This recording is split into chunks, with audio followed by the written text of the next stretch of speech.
इसके बाद एक और कथा है, लघु कथा। ये सब छोटी छोटी कथाएं हैं, इसमें ज्यादा नहीं। 30 श्लोक हैं, 16 श्लोक हैं, ऐसे छोटी छोटी कथाएं हैं ये सब। एक कथा क्या कह रही है, महंत जी बड़े सम्मानित चल रहे हैं, जो बालक बड़े संस्कारी हैं। 3-4 बार तो धोती में फंस कर गिरते बचे हैं हम लोग। और बालक के छोटे अब दिखते नहीं है ना ऊपर से, 1.5 फीट के बच्चे हैं और पैर के बीच में घुस जाते हैं प्रणाम करने के चक्कर में। हाँ, अच्छा, तो ये प्रणाम करते हैं, छोटे छोटे हाथ हैं, गुदगुदी भी लगती है कोमल हाथों से प्रणाम करने पर। लेकिन संस्कारी हैं, भगवान इनका मंगल करें। तो प्रलंबासुर के वध का वृत्तांत हम बता रहे थे। एक बहुत बड़ा राक्षस, बहुत लंबा था, नाम ही इसका प्रलंब था। कंस का सेवक भगवान को मारने की इच्छा से आया है। अब मारे कैसे योजना बना रहा है। देखा बलराम जी बहुत तगड़े हैं, कृष्ण भगवान भी बहुत तगड़े हैं। एक को मारूंगा तो दूसरा मुझे मार सकता है, इसलिए कुछ ऐसी योजना बनाता हूं कि मारूंगा तो एक एक करके, लेकिन भटका कर दूर दूर ले जाकर, एक जगह नहीं मारूंगा। तो दूर किस बहाने ले जाऊं, कहूंगा कि चलो तो चलेंगे, ये चलो मारना है तुमको, कुछ योजना बनानी पड़ेगी, इनको अपने षड्यंत्र में फंसाना पड़ेगा। तो योजना क्या बनाई, उसने एक छोटे बच्चे का रूप धारण किया। जैसे बाल बाल सब हजारों हैं, तो वैसे ही एक बाल बाल के समान वह बना और भगवान के पास जाकर कहता है कि मित्र हमारे साथ कोई खेलता नहीं, तो क्या हम तुम्हारे साथ खेल लें, थोड़ा हमें खेलने का मन है। भगवान बोले बिल्कुल बिल्कुल। तो अभी देखो ऐसा है कि हम लोग हरिणा क्रीडनक नामक खेल खेल रहे हैं, तो अगर तुम ये खेल खेलना चाहो तो अभी खेलो, अगर ये खेल तुम्हें अच्छा लगे। बोले कैसे खेलते हैं इसको, इसका क्या नियम है, इसमें क्या है विधि इसकी। तो भगवान बोले देखो ऐसा है कि यहाँ 2 टीम बनेगी, 2 दल बनेगा, 2 समूह रहेंगे खिलाड़ियों के, और उसमें तुम अपनी इच्छा के अनुसार किसी भी दल का चयन कर लो, और 2 लोगों की जोड़ी बनेगी, एक इस दल से एक उस दल से जोड़ी बना लेंगे, और यहां से हम लोग उछलना शुरू करेंगे। जैसे हिरण उछलता है, खड़े खड़े छलांग मारेंगे, चौकड़ी भरेंगे और वहां तक जाना है। जो पहले पहुंच जाए वो जीत जाएगा, जो हारेगा वो जीतने वाले विजेता को अपने पीठ पर बैठाकर, कंधे पर बैठाकर फिर यहीं लेकर आएगा। इतना ही खेल है। तो अगर तुम्हें अच्छा लगे तो खेलो। बोले ये तो अपने वाला खेल है, ये तो बहुत सही खेल है, इससे तो अपना काम सध जाएगा। तो बोले अब तुम किसके दल में रहोगे। बोले मित्र हम तुम्हारे ही दल में रहेंगे। तो एक दल के नायक थे कृष्ण भगवान और दूसरे दल के नायक थे बलराम जी, दोनों कप्तान थे अपने अपने दल के। तो जोड़ी बनी। तो ऐसे जोड़ी जब बनने लगी तो प्रलंबासुर ने अपनी जोड़ी लगाई बलराम जी के साथ, कृष्ण भगवान के दल से और बलराम जी के दल से हो रहा था खेल। तो कृष्ण भगवान के दल वाला प्रलंबासुर जोड़ीदार बन गया बलराम जी का। दोनों उछलना प्रारंभ किए, बलराम जी जीत गए और जितना उनको था भी भगवान है, और दूसरा ये हारना जानबूझकर चाहता था ताकि इसको पीठ पर बैठाऊं और ले भागूं। तो बलराम जी को पीठ पर बैठाया और जाने लगा। तो जब ये निश्चित स्थान जहां से खेलना प्रारंभ किए थे वहां तक ये पहुंच गए, तो बलराम जी ने कहा उतारो हमको। तो ये सुना ही नहीं उनकी बात, अनसुना कर दिया और आगे बढ़ गया। तो बलराम जी ने कहा अरे मित्र लगता है तुम पहली बार खेल रहे हो, तुम नियम समझे नहीं ठीक से, हम लोग को वही उतरना है, फिर दूसरी बार हम लोग फिर उछलना प्रारंभ करेंगे। तो फिर भी ये ध्यान नहीं दिया और जल्दी जल्दी दौड़ने लगा। तो बलराम जी को संदेह लगा कि ये तो मनुष्य नहीं लग रहा, इसमें कुछ आसुरी तत्व है। तो बलराम जी देखे नीचे तो इसका शरीर बड़ा होने लगा। बड़ा होता होता ये आकाश तक लगा, मानो बहुत बड़ा कोई पर्वत हो और जा रहा हो, और काला रंग इसका, और इसके ऊपर बलराम जी सवार हैं गोरे रंग के और तेजस्वी हैं, बिजली के समान चमक रहे हैं। तो ऐसा लगा जैसे बादल में जैसे बिजली चमकती हो वैसे बलराम जी और प्रलंबासुर की शोभा हो। एक बार तो बलराम जी डर गए उसको देखकर, ये क्या है। फिर अचानक से उनको याद आया कि हम तो भगवान हैं, ये चाहे जो रहे हमसे तो नीचे ही है ना। तो बलराम जिसके माथे पर सवार थे कंधे पर, तो उन्होंने अपना दोनों हाथ जोड़ा ऐसे जैसे मुष्टिका मारते हैं, और ऐसे करके उसके माथे पर प्रहार किया। उसका मस्तक विदीर्ण हो गया और वो नीचे गिर गया। ज्वलत शेखम कटक किरीट कुंडलत्विषाद्भुतम हलधर ईशदत्रशत। पहले बलराम जी डरने की लीला की है, फिर अपने मूल रूप को याद करके, शेषनाग वाले स्वरूप को याद करके उसका उद्धार कर दिया।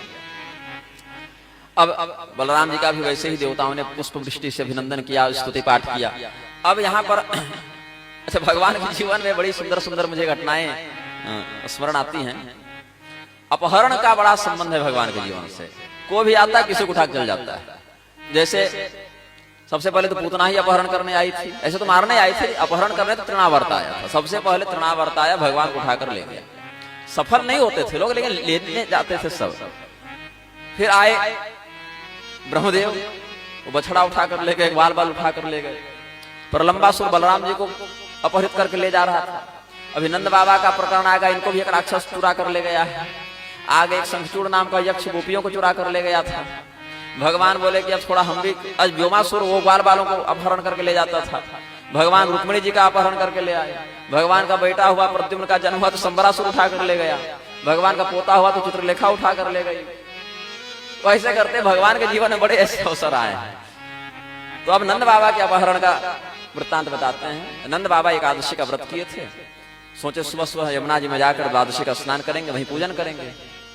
तो द्वादशी का स्नान करने के चक्कर में नंद बाबा थोड़ी जल्दी निकल गए, मतलब उनको निकलना है सुबह 4 बजे निकल गए, 1 ही बजे रात। उनको समय का बोध नहीं रहा कि कितने प्रहर में हम निकल रहे हैं। अब नंद बाबा जब जा रहे थे स्नान करने के लिए तो द्वारपालों ने भी नहीं पूछा कि महाराज कहाँ जा रहे हैं, वो राजा हैं, उनकी इच्छा चाहे जहां जाए। और कपड़ा लेकर जा रहे थे तो लगा कि ये स्नान करने जा रहे हैं तो क्यों रोके टोके। तो नंद बाबा जब गए, कपड़े बाहर अपने व्यवस्थित रखे, फिर स्नान करने के लिए प्रविष्ट हुए और बाहर नहीं निकले, अंदर ही रहे।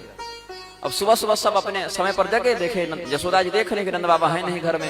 पूछा नौकरों से कि तुमने देखा है कहाँ गए हैं महाराज? बोले हमने तो देखा नहीं। द्वारपालों से पूछा कि तुमने देखा है उनको? बोले हाँ, हम लोग आधी रात उनको जाते हुए देखे। बोले कहाँ जाते देखा? बोले यमुना जी की ओर जाते देखे। तो कहा यमुना जी की ओर क्यों जा रहे हैं ये? यमुना जी की ओर तो इनको नहीं जाना चाहिए इससे। ऐसे बीच में एक बार भगवान ने और पान किया है अग्नि का, एक मैं जो अग्निपान की बात में बता रहा था उसका एक बार और प्रकरण बीच में आया है, ये सब मैं बता दिया आपको। तो नंद बाबा को जब अपहरण करके ले गया था एक राक्षस, उस कथा पर हम थे, वो कथा बाद में है, लेकिन हमें प्रसंग के साथ आपको प्रलंबासुर से मुझे वो घटना याद आ गई तो पहले उसको सुना देता हूँ। तो नंद बाबा जब नहीं लौटे, भगवान बोले कि अब इनको खोजना पड़ेगा। यमुना जी के तट पर गए, देखे कि खड़ाव है और कपड़े हैं लेकिन पिताजी नहीं है। तो ध्यान लगाए पिताजी कहाँ गए। तब पता चला वो तो वरुण लोक पहुंच गए हैं, वो तो धरती पर ही नहीं है। यह वरुण देवता का एक सेवक इनका अपहरण करके ले गया है। तो भगवान बोले कोई बात नहीं, हमको पता है पिताजी कहाँ है। वो भी यमुना जी में घुसे, कुछ देर वो भी नहीं निकले, इनको भी चिंता हो गई बार बार। और फिर वहां से पहुंचे वरुण लोक। वरुण देवता उनका खूब सत्कार करते हैं, स्वागत करते हैं, अपने सिंहासन पर बैठा कर उनकी पूजा करते हैं। और नंद बाबा देख रहे हैं अच्छा मेरे पुत्र का ऐसा महात्मा, ऐसा प्रभाव, बड़े बड़े देवता इसके सामने मस्तक झुकाते हैं। उन्होंने कहा वरुण देव ने, प्रभु हमारे एक सेवक से अपराध हो गया कि वो नंद बाबा को उठाकर यहाँ ले आया, लेकिन इसके लिए भी हम उसका धन्यवाद देते हैं, कम से कम आपके चरण हमारे लोक में पहुंचे और आपके पिताजी को हम लोगों ने कोई कष्ट नहीं दिया है। आप पूछ सकते हैं, हम लोगों ने बिल्कुल उनका सम्मान पूर्वक यहाँ पर अभिवादन किया है। अब आप अपने पिताजी को ले जा सकते हैं। फिर पिताजी को लेकर आए नंद बाबा, और नंद बाबा सबको बता दी, करे मेरे बेटे का तुम समझ रहे हो कहाँ तक उसकी प्रतिष्ठा है, कितना बढ़िया मेरा पुत्र है, कहाँ कहाँ इसका नाम रोशन है। और ये मेरा पुत्र नहीं, ये तो साक्षात भगवान है, वरुण देवता। इनको वही सब स्तुति सुना रहे हैं जो हम लोग भगवान की, नारायण की स्तुति में रोज पढ़ते हैं। तुम्हें माता च पिता तुम्हें कर रहे हैं वरुण देवता इनको। तो सब लोग भगवान को घेर लिए, बोले कि आप ये क्या नाटक किए हुए हैं कि हमारे मित्र हैं, हमारे भाई हैं, हमारे बेटा हैं, हमारे भतीजे हैं, आप तो भगवान हैं, तो बताइए हम भगवान हैं। बोले बोल देंगे भगवान है तो तुम लोग हमारे भक्त हो, ठीक है, लेकिन ये रस नहीं मिलेगा ना उसमें। बोले अच्छा ठीक है, अब आप हमको अपना दिव्य धाम दिखाइए पहले। भगवान फिर सबको ब्रह्महृद कुंड में स्नान करवा के दिव्य धाम भी दिखाते हैं और फिर सबके मन से पूरी याद मिटा देते हैं। करना पड़ता था बार बार, मेमोरी फॉर्मेट नहीं करेंगे तो लीला आगे बढ़ेगी नहीं। इसलिए भगवान सभी लीलाओं को करके जहां आवश्यक समझते थे वहां स्मृति को मिटा देते थे उतनी दूर तक।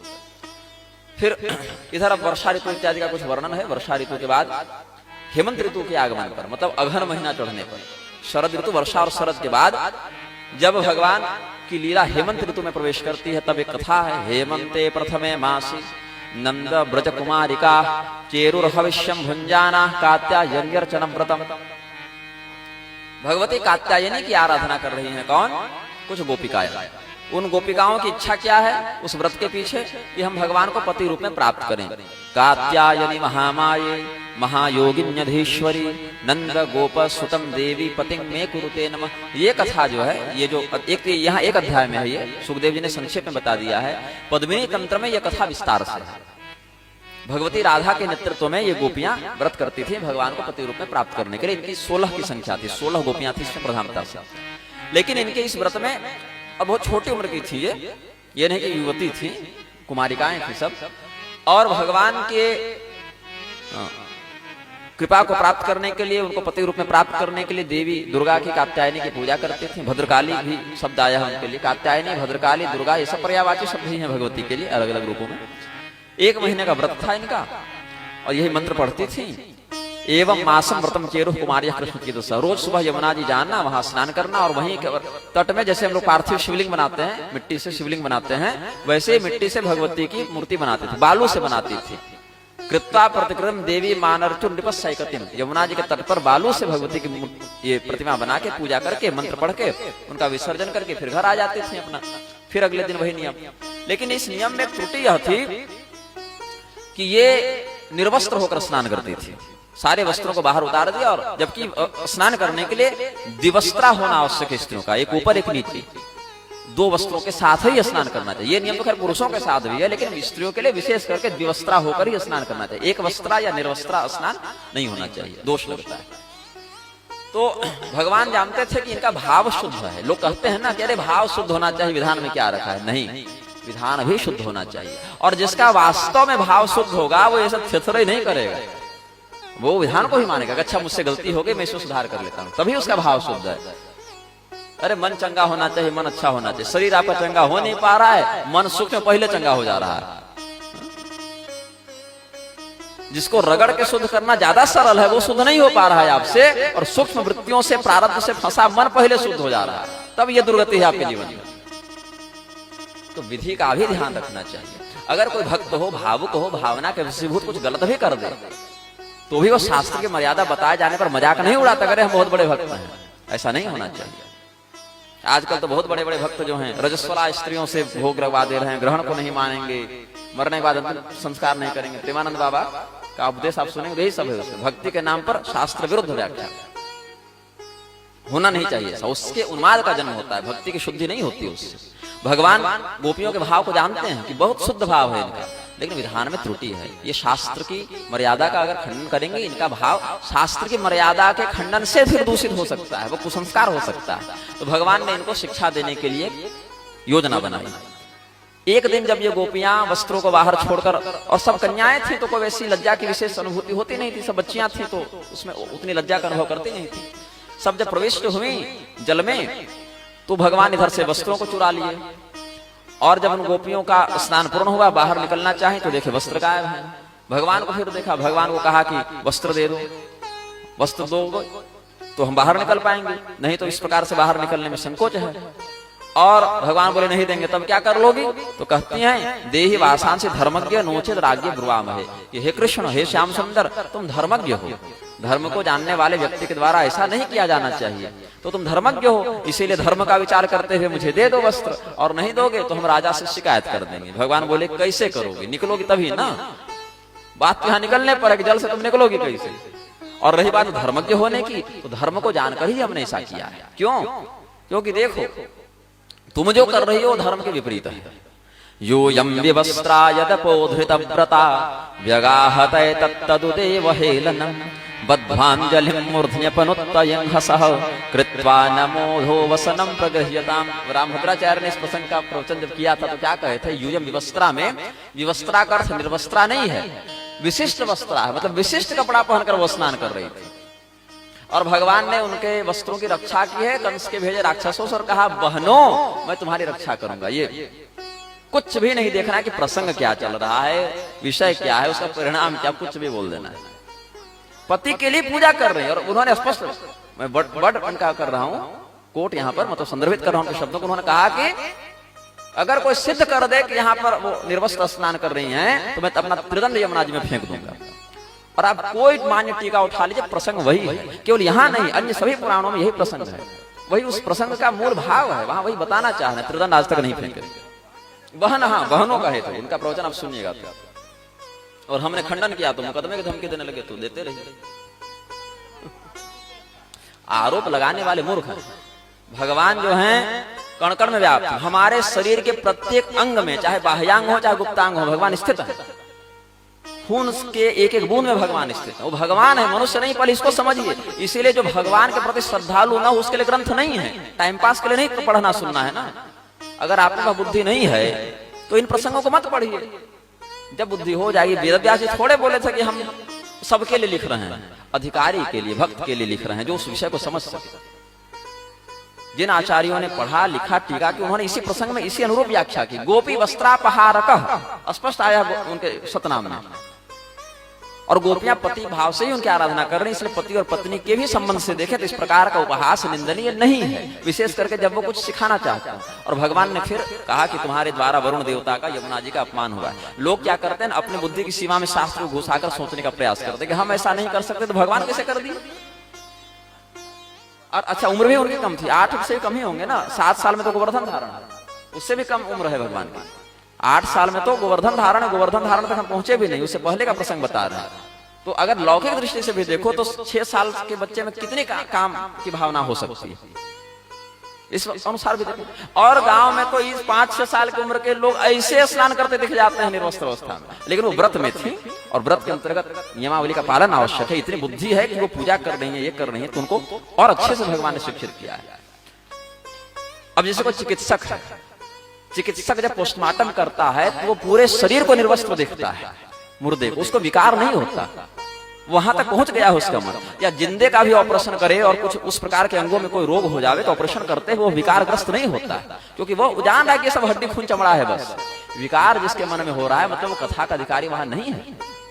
कोई डॉक्टर अगर किसी ऐसे रोग का उपचार करे जिसके लिए वस्त्रहीन होना आवश्यक हो तो क्या वो विकारग्रस्त होगा? नहीं होगा। तो भगवान तो भवरोग चिकित्सक है, उनके लिए कौन सा शरीर और कौन खून हड्डी चमड़ा। तो ये विषय को जब तक समझने की अधिकारिता नहीं होगी, लोगों को बोलना और सुनना नहीं चाहिए, सीधी बात है। और जो अधिकारी हैं उनको कोई अंतर नहीं पड़ता। तो यहां पर भगवान के उस विषय को उन्होंने समझा और भगवान की मर्यादा का पालन करते हुए बाहर निकलकर यमुना जी और वरुण देव से क्षमा मांगा और भगवान का हृदय करुणा से द्रवित हो गया। उन्होंने वस्त्र दिए। अब भगवान का वस्त्र उन्होंने पकड़ लिया कि अब आप हमें वरदान दीजिए, चूंकि आपको हमने पति रूप में पाने की इच्छा व्यक्त की है, तो आप पति हो गए हमारे, तो हमारे दाम्पत्य इच्छा को पूर्ण कीजिए। इस भाव से उन्होंने भगवान को देखा। भगवान ने कहा अभी नहीं, समय अनुसार इसका हम व्यवहार करेंगे, कालांतर में। याता बला व्रजम सिद्धा मयेमा रंसथ क्षपा, अभी तुम घर जाओ, इस व्रत का परिणाम तुमको बाद में प्राप्त होगा। और उधर क्या बोल दी, बहनों कुब्जा को कुछ मूर्खों ने बना दिया भगवान की मौसी। क्या नाम है जी? पद्मनारायणाचार्य। और इससे पहले योगेश्वराचार्य ने कहा था कुब्जा को भगवान की मौसी। हम बोले कि भैया कम से कम हिंदी अनुवाद पढ़ लियो। हम तो खैर हिंदी अनुवाद नहीं लेकर बैठे, संस्कृति है केवल यहाँ, लेकिन आपके उनके पास हिंदी अनुवाद था तो कम से कम हिंदी पढ़ लेते। क्या लिखा है? कुब्जा थी पिछले जन्म में सुर्पणखा, और भगवान राम से उसने प्रेम का व्यवहार करना चाहा, लेकिन कपट वृत्ति से करना चाहा। प्रेम तो था ही, लेकिन वो प्रेम एक समर्पण के स्थान पर एक आकर्षण था, और भगवान ने फिर उसके साथ वही व्यवहार किया जो करना चाहिए। तो भगवान के उस व्यवहार से क्षुब्ध होकर पहले तो उसने खरदूषण और रावण को भड़काया, और जब सारे मर गए तब इसको बुद्धि हुई तो ये गई तपस्या करने शिवजी और ब्रह्मा जी के पुष्कर चली गई, और वहां प्रकट हुए ये सब। तो कहा कि हमको भगवान श्री राम जी पति रूपे प्राप्त हो, या वरदान दीजिए। तो शिव जी ब्रह्मा जी ने कहा कि देखो इस अवतार में तो वो संभव नहीं है, अगले बार जब भगवान का अवतार होगा कृष्णावतार में तो वो एक पत्नी व्रती नहीं रहेंगे, तो उस समय तुम्हारी इच्छा पूर्ण हो जाएगी। तो वो बनी है कुब्जा। ये सीधी बात है। गर्ग संहिता पढ़ेंगे, ब्रह्म वैवर्त पढ़ेंगे तो ये सारा स्पष्ट हो जाएगा। लेकिन पढ़ेंगे तब ना, आप तो बन गए जगत गुरु, अब पढ़ाने भर पढ़ गए आप, पढ़े नहीं और पढ़ाने लगे, ये समस्या हो जाती है। शास्त्र की एक भी पंक्ति न गलत है, न प्रक्षिप्त है, न शोषक है, न भेदभावपूर्ण है। आप मूर्ख हो, और कई बार तो यहाँ बैठा व्यक्ति भी मूर्ख होता है, इसलिए न समझ पाता है, न समझा पाता है, न समझना चाहता है, बस अपनी बुद्धि की सीमा में जितना समझा उतना माना और बाकी को गाली देने लगता है। और ये संक्रमण हिंदुओं की खोपड़ी में है, बाकियों में ये नहीं देखने को मिलेगा। तो धर्म शास्त्रों की रक्षा पहले तो कथावाचकों से करनी पड़ेगी, देवताओं की रक्षा पहले पुजारियों से करनी पड़ेगी, मठों की रक्षा पहले मठाधीशों से करनी पड़ेगी, क्योंकि वही इनकी वर्तमान दुर्व्यवस्था के कारण बनते जा रहे हैं। धर्मशास्त्र की मर्यादा के अंतर्गत रहने के विपरीत जाते हुए जो उसका अधिग्रहण करेगा, कसाई के घर में बकरा बांध दीजिएगा तो बकरा सुरक्षित रहेगा। इसीलिए इन प्रसंगों को वही पढ़ें, वही सुने, वही समझें। काशी के ही विद्वान गए थे ना करपात्री स्वामी जी के पास कि रास पंचाध्यायी प्रक्षिप्त हटवा दीजिए। स्वामी जी ने क्या डांट लगाई उनको कि जितनी बुद्धि उतनी बात करो। ठीक है, आप अन्य विषयों में बड़े वेदांती नैयायिक और मीमांसक होंगे, लेकिन इस भाव को, इस विषय को समझने के लिए जो ज्ञान, जो रहस्य, जो भक्ति चाहिए वो आप में नहीं है। फिर उन्होंने रास पंचाध्यायी की शास्त्रीयता सिद्ध की है, गोपी गीत पर टीका लिखी और सब बताया। ये बात है उसमें एक एक श्लोक को समझाने के लिए 50-50 पेज लिखे उन्होंने। और भागवत महापुराण में अब वो छप रहा है तो उनकी एक कृपा है, नहीं तो छापना बंद कर देते ये लोग। गीता प्रेस ने भविष्य पुराण छापना बंद कर दिया, या वहां से कुछ निकाल रहे थे, फिर हमने आपत्ति की थी तो अभी कुछ सुधार हुआ है उधर, प्रक्षिप्त है, नकली है, मिलावटी है, हद नाटक बना रखा है। अब यहाँ पर भगवान के द्वारा वरदान प्राप्त करके ये गोपियां अपने अपने घर गई, गोप बालिकाएं। और एक कथा और यहाँ पर है, यज्ञ पत्नियों का उद्धार। ये क्या प्रसंग है? भगवान कृष्ण और बलराम नित्य की भांति गोचारण के लिए गए थे। एक बार बड़ी ज्यादा भूख लगी ग्वाल बालों को, तो भगवान से उन्होंने निवेदन किया कि प्रभु आप तो शत्रुओं का संहार करते हैं, आज एक विचित्र शत्रु हमें पीड़ा दे रहा है, उसको कहते हैं भूख, तो हमारी भूख को मिटाने का कुछ उपाय कीजिए। भगवान बोले ठीक है, अब अभी तुरंत कहां से अन्न लावें? ऐसा करो, थोड़ी दूर पर यज्ञ हो रहा है, वहां बहुत से ब्राह्मण यज्ञ कर रहे हैं और बड़े श्रेष्ठ ब्राह्मण हैं, ब्रह्मवादी ब्राह्मण हैं, आंगिरस नामक यज्ञ कर रहे हैं, आंगिरस सत्र कर रहे हैं। तो वहां पर जाओ और उनसे कहो कि हमें भूख लगी है, तो कुछ अन्न हमें प्रदान करें, कुछ भात दे दें, कुछ भोजन दे दें। तो ये सब गए, वो ब्राह्मण अपने हवन इत्यादि में लगे थे। तो यज्ञ मंडप के पास जाकर इन्होंने प्रणाम किया उन ब्राह्मणों को और कहा कि हे ब्राह्मण देवता, हम लोग भगवान कृष्ण और बलराम जी के अनुमति से, उनके कहने पर आपके पास आए हैं। गाश्चारयन्ता वविदूर ओदनम रामाच्युतौ वो लशतो बुभुक्षितौ तयोर्दिजा ओदनमर्थिनोर्यदि श्रद्धा च वो यच्छत धर्म वित्तमा। आप धर्म को जानने वाले ब्राह्मण हैं, तो हम भगवान के निर्देश से आपसे अन्न की याचना करने आए हैं, यदि आप में श्रद्धा हो तो दीजिए। देखिए, बिना श्रद्धा कह देंगे तो भगवान स्वीकार नहीं करते ना। तो आप धर्म को जानने वाले हैं, श्रद्धा हो तो दीजिए, श्रद्धा चवो यच्छत धर्म वित्तमा। लेकिन ब्राह्मणों ने कोई प्रतिक्रिया नहीं दी। ये जैसे पूजा पाठ कर रहे थे, मंत्र पढ़ रहे थे, हवन कर रहे थे, वो करते रहे, हाँ भी नहीं कहा, नहीं भी नहीं कहा, कुछ बोला ही नहीं। या तो मना कर देते या तो स्वीकार कर लेते, लेकिन कुछ बोला ही नहीं। तो कुछ देर इन बच्चों ने प्रतीक्षा की, फिर निराश हो गए, भूख तो लगी रही थी, कब तक रुकते। वापस गए भगवान के पास और भगवान को कहा कि वो तो कुछ बोल ही नहीं रहे, मना भी नहीं किया और दिया भी नहीं। भगवान बोले अच्छा, हो सकता है कि वो यज्ञ में व्यस्त हो, तो यज्ञ छोड़कर थोड़ी रसोई जाकर तुमको भोजन देंगे, हमसे ही गड़बड़ हुई होगी। हम ऐसा करो, इस बार तुमको भेजते हैं उनकी पत्नियों के पास जो रसोई देख रही है। उन ब्राह्मणों की पत्नियों के पास जाओ, उनसे निवेदन करो ये बात, क्योंकि उन्हीं का सारा विभाग है भोजन सिद्ध करने का। तो वहां जाओगे तब न बात बनेगी, हम ही पहले विचार करना चाहिए। तो ये सब इस बार गए यज्ञ पत्नियों के पास, यज्ञ में दीक्षित ब्राह्मणों की धर्म पत्नियों के पास जाकर इन्होंने वही निवेदन किया। अब वो इतनी भक्तिमती थी, वो सारा का सारा भोजन पहले से जो तैयार था और जो सब व्यवस्थित था, सबको पोटली में बांध कर तैयार करके चल पड़ी उनके पीछे, ग्वाल बालों के पीछे, चलो बताओ कहाँ भगवान आए हैं। अब तब तक इनका इस समय का सत्र पूरा हो गया था हवन का। ये सब जब अपने घर आ रहे हैं, भोजन कर रहे हैं, तो देख रहे हैं इनकी पत्नियां सब पोटली बांध बांध कर कहीं जा रही हैं। बोले कहाँ चली तुम? बोले जा रहे हैं भोजन देने। बोले रे चुप रहो, शांत रहो, उधर मत जाना, कहाँ जा रही हो तुम, घर में रहो। लेकिन क्यों किसी कोई बात माने? कोई पत्नी बात मानी ही नहीं, सब चली गई भगवान के पास। एक कोई थी उसको पकड़कर इन्होंने कैद कर दिया, बंद कर दिया, वो मर ही गई बेचारी, बची नहीं, उसका प्राण ही छूट गया, उसकी आत्मा पहले भगवान के पास पहुंच गई। बाकी लोगों के रोकने पर भी वो रुकी नहीं, चली गई। तो भगवान ने फिर भोग लगाया, धन्यवाद कहा और कहा तुम लोग घर जाओ। किस मुंह से घर जाएं, सब तो झगड़ा कर करके आई हैं यहाँ। तो ऐसा है प्रभु कि अगर हम अब घर जाते हैं तो हमारे घर वाले बड़े डांटेंगे, हमारे पिता, पति, भाई, पुत्र जो भी हैं वो सब कहेंगे कि अपने मनमौजी हो गई हो, सब लोक लज्जा का परित्याग करके सब चली जा रही हो ऐसे। और अगर उस बात की हम चिंता न भी करें तो भी एक बात है कि संसार को छोड़कर जब आपके चरणों में आ ही गए हैं तो वापस वहां क्यों फंसा रहे हैं, वहां क्यों भेज रहे हैं, अब तो उद्धार कर दीजिए। तो भगवान 2 श्लोकों में निर्देश देते हैं, मत पतयो नाभ्यसूयेरन पितृभ्रातृसुतादयः लोकाश्च वो मयोपेता देवा अप्यनुमन्वते न प्रीतयेनुरागाय ह्यंग संगो नृणामिह तन्मयो मयुञ्जाना अचिरान मामवाप्स्यथ। हे देवियों, तुम इस बात की चिंता न करो कि तुम्हारे पति या पुत्र इत्यादि तुमको डांटेंगे, तुम हमारी कृपा की अधिकारिणी हो चुकी हो और जो हमसे प्रेम करता है फिर पूरा संसार उससे प्रेम करता है, इसीलिए तुमसे कोई घृणा नहीं करेगा, तुम पर कोई क्रोध नहीं करेगा। तुम घर जाओ निश्चिंत होकर, तुम्हारे घर वाले सब तुम्हारा सम्मान करेंगे। और रही बात तुम्हारे मोक्ष की, तो वो तो तुम्हारा ऐसे ही सिद्ध है क्योंकि तुम्हारे हृदय में हमारी भक्ति है। तो घर में रहते पर भी तुम्हें संसार का कष्ट बाधित नहीं करेगा, तुम फंसोगे नहीं, समय अनुसार तुम हमें प्राप्त हो जाओगे, हमारे लोक को आ जाना। अभी अपने गृहस्थानुसार धर्म का पालन करो, क्योंकि तुम्हारे पति यज्ञ में दीक्षित हैं और तुम्हारे अभाव में उनका यज्ञ पूर्ण भी नहीं होगा, इसलिए तुमको घर जाना चाहिए। तो ये सब जब वापस आई घर तो इनके पति पुत्र भाई सबने बड़ा सम्मान किया और बहुत धिक्कारा अपने आप को कि देखो हम लोग इतने पढ़े लिखे हैं और इतने वेद मंत्र जानते हैं, इतने सब ग्रंथ हमें तैयार हैं, कंप्लीट हैं, हमने सब अध्ययन किया है, सब हम वेदज्ञ शास्त्र के ब्रह्मवित्तमा भगवान कहे हैं, धर्मवित्तमा ब्रह्मवादिना, ये सब उपाधि है हमारी।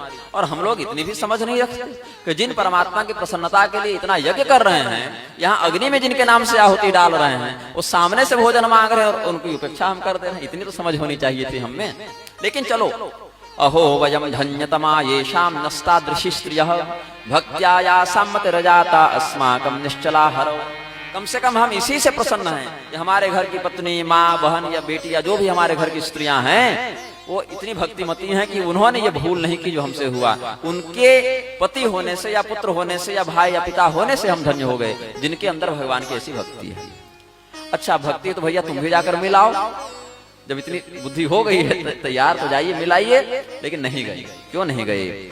इति स्वागम अनुस्मृत्य कृष्णेते कृत हेलना। हमने भगवान के साथ गलत व्यवहार किया, इतनी समझ होने के बाद भी वो उनका दर्शन नहीं करने गए। दिदृक्षवोप्यच्युतयोः कंसाद भीता न चाचलन, क्योंकि कंस का भय था उन्हें, कंस से डरते थे। कहीं कंस को पता चल जावे, अच्छा जैसे कोई किसी पुरुष से झगड़ा करा तो पुरुष वो लड़ाई बड़ी आसानी से लड़ लेगा, लेकिन अगर कोई उसकी पत्नी पर संकट आ जाए तो पुरुष कमजोर हो जाता है। अपनी पत्नी का ध्यान रखकर या बेटी का ध्यान रख के कमजोर पड़ जाता है। अगर अपने लड़ने की बात आए तो बहुत पराक्रमी हो जाएगा, लेकिन अगर उसकी बेटी पर कोई बंदूक दिखा देता, पत्नी पर दिखा देता, कमजोर पड़ जाता है वहां कि अच्छा चलो जो तुम कहते हो वही मैं मानूंगा।